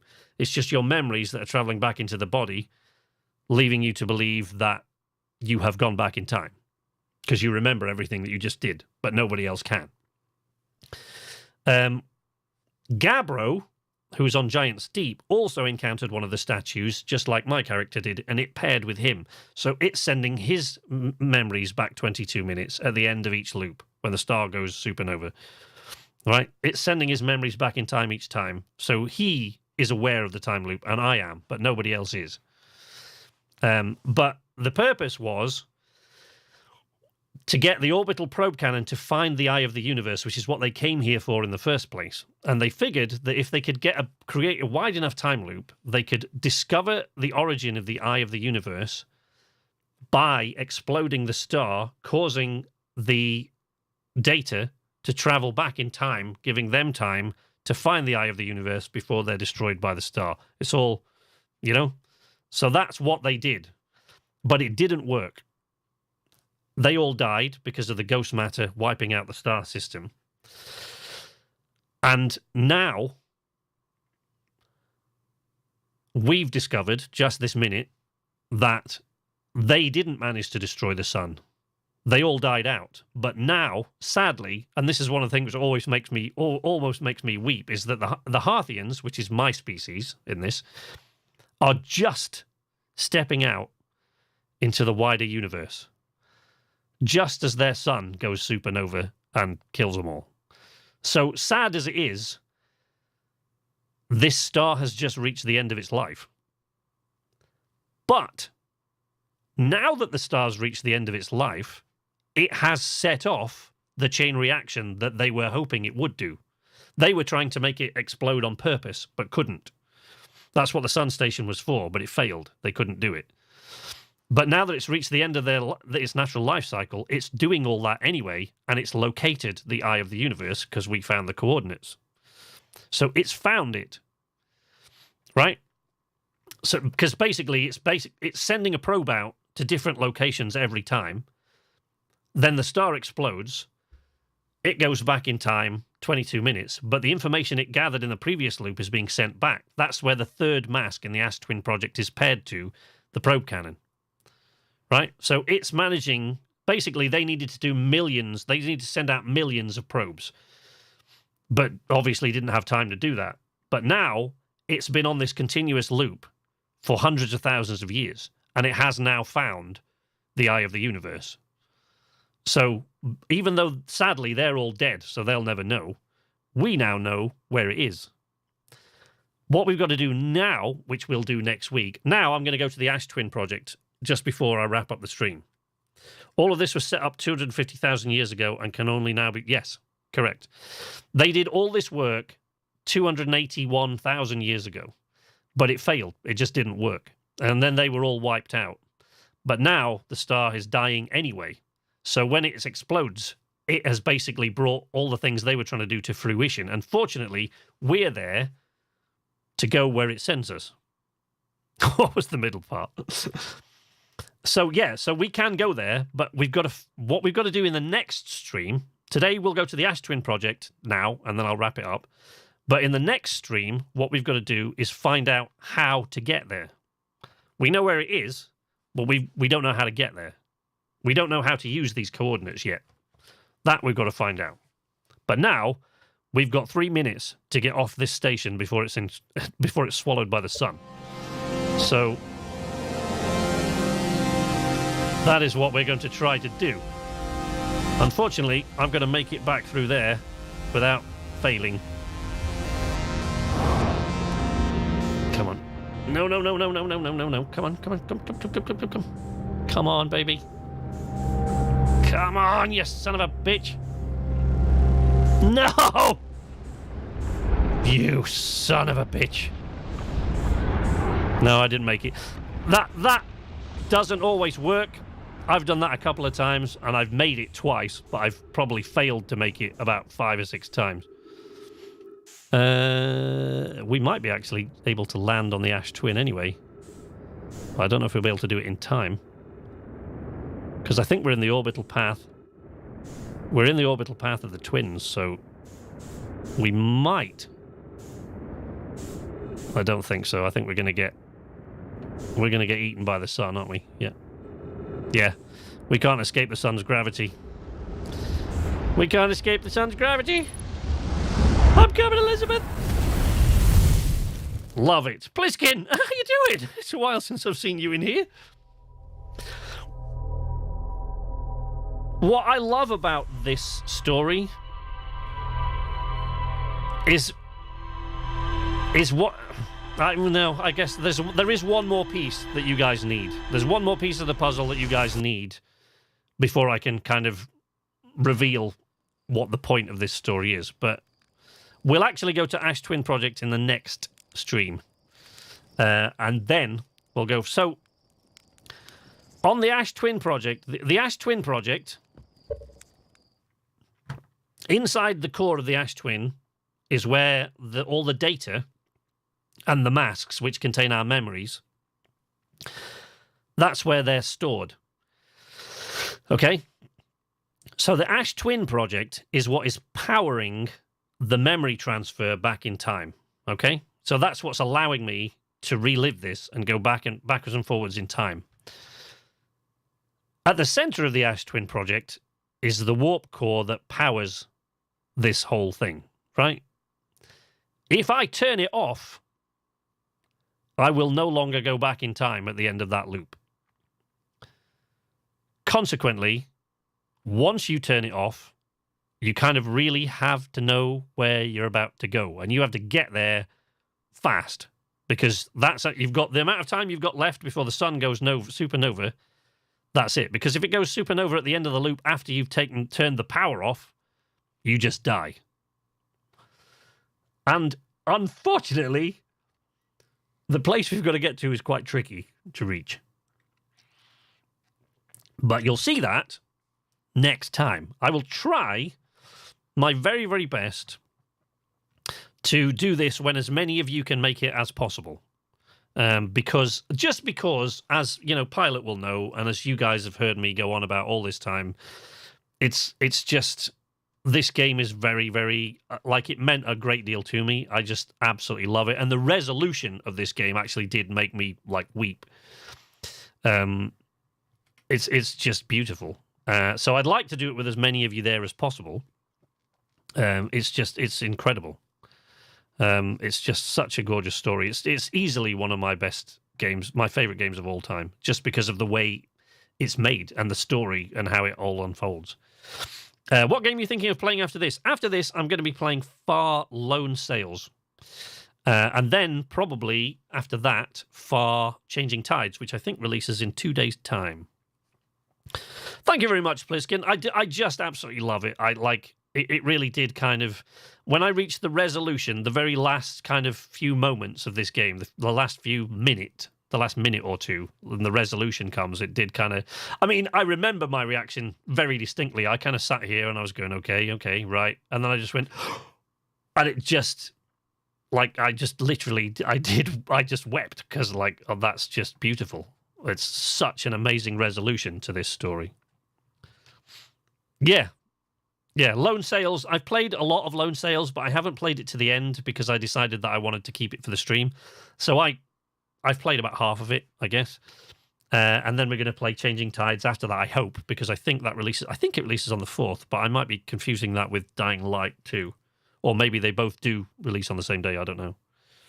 It's all going to get a bit busy anyway, because I'm moving house again, as you know, and I've got about 6 weeks, slightly less than 6 weeks.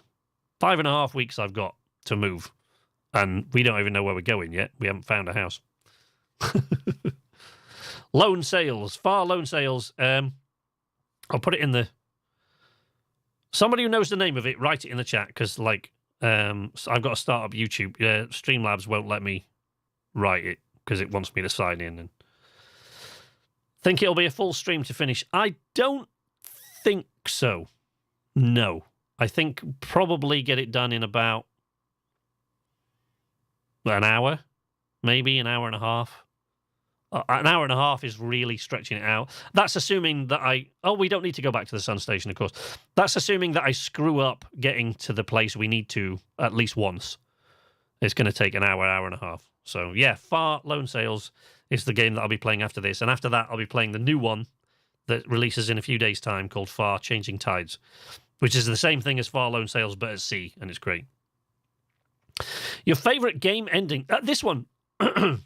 This one, I think. But that's just me. I mean, you know, you guys might not feel the same way about it. I don't know. But my favourite game ending is this one, because as you'll see the next stream, it's the message that it has that I really connect with. It's kind of always been the way... Me and my wife, like we talked about this many times in the past, not about this game, but that it's something that fills people with despair, but it doesn't me.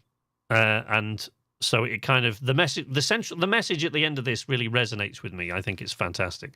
So this I would say, is my favourite game ending. Great. Oh, Far Lone Sails, yeah. 1 to 2 hours, does it really? Oh, I might have nearly finished it then. I think I played it for about 2 hours. So I might have finished it already. I probably did dawdle, though. Really appreciate this series.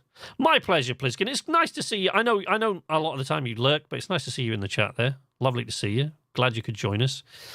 Yeah, I think after this, I would say it's the original Red Dead Redemption. So this is probably my favorite game ending ever, just because of the message that it's basically giving you at the end. And after that, Red Dead 1. After that, probably Red Dead 2, and then I don't know, one of the Mass Effect. I would say I wasn't all that keen on the final ending of Mass Effect. I did like the ending of Mass Effect 2, but not the final resolution so much. I was kind of underwhelmed by the resolution of the thing in the end. And KCD, I quite like the way KCD ends. I know a lot of people hate it, but I really like the way Kingdom Come Deliverance ends. But yeah, anyway, we'll be back. I will go in the Discord, and I really will. I'll speak to a few people, and I'll try to make it on a day when the most number of people that were here now can sort of get there, just because I want to share the ending with you guys. I reckon about an hour and a half to finish it off this now. It gets a little bit trippy at the end. Before we reach that very final moment. It does get a little bit trippy, as you'll see. It's kind of weird, but it all has a point. So anyway, KCD ends with a nice setup for a sequel. It does, indeed. And I really liked the way it ends, but it divides opinion. Believe me, I know that. I know better than most people that the end of KCD divides opinion. I've been answering questions about it now for 3.5 years on the chat, like almost 2 million views and all those comments, thousands and thousands of comments. So yeah, but it does divide opinion. But I really kind of like the way it ended. Dishonored, good karma ending. All right, I haven't played it, so I'll take your word for that.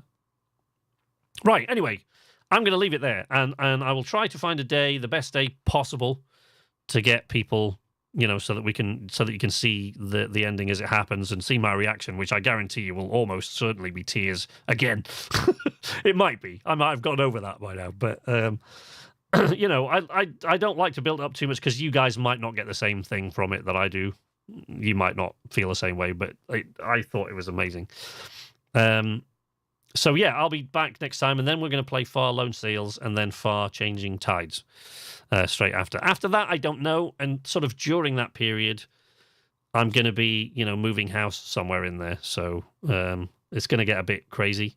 And I am working currently on the first of what I hope are going to be several story videos, even to the point where, I get carried away with making stuff. I get really carried away with it. So the story series that's coming, I think the protagonist, who, if you follow my Among Trees videos, the protagonist is Charles, that used to speak at the beginning, my darling Felicity. He was the one that used to do those. So he's the protagonist of the new series, continuing from where he is now in Among Trees, but it's going to be a story series rather than a Let's Play kind of thing. But we're even actually thinking about getting him in his own theme song, because I like the idea. Something happened while I was doing it, working it around in my head the other day, and it made me think, oh, we should have a theme song. And Amki was excited about that idea, so we might actually make him one. We'll see. But anyway, I'll be back whenever I'm back. So whether it's Saturday, probably not Saturday, actually, now. It'll probably be, I don't know, next week or later this week or something like that. But I'll be back when I'm back. And hopefully I'll see a lot of you there. Charles and his strange family history, yes. Thank you all for joining me. It's been so much fun today with so many of you in here, with Pilot and Weevil and Dwight and Caden and Pliskin. Good to see you again. And so many, and Kitty and Geggs and everybody else that was here today. Great fun. I know GW actually jumped out because he didn't want to find out too much, because he's actually playing this through now. But it's been great today. I appreciate you guys all being here and the support that you always give me. Thank you very much. But until next time, from Nights Arcade, this is Sleepless Night saying nighty night.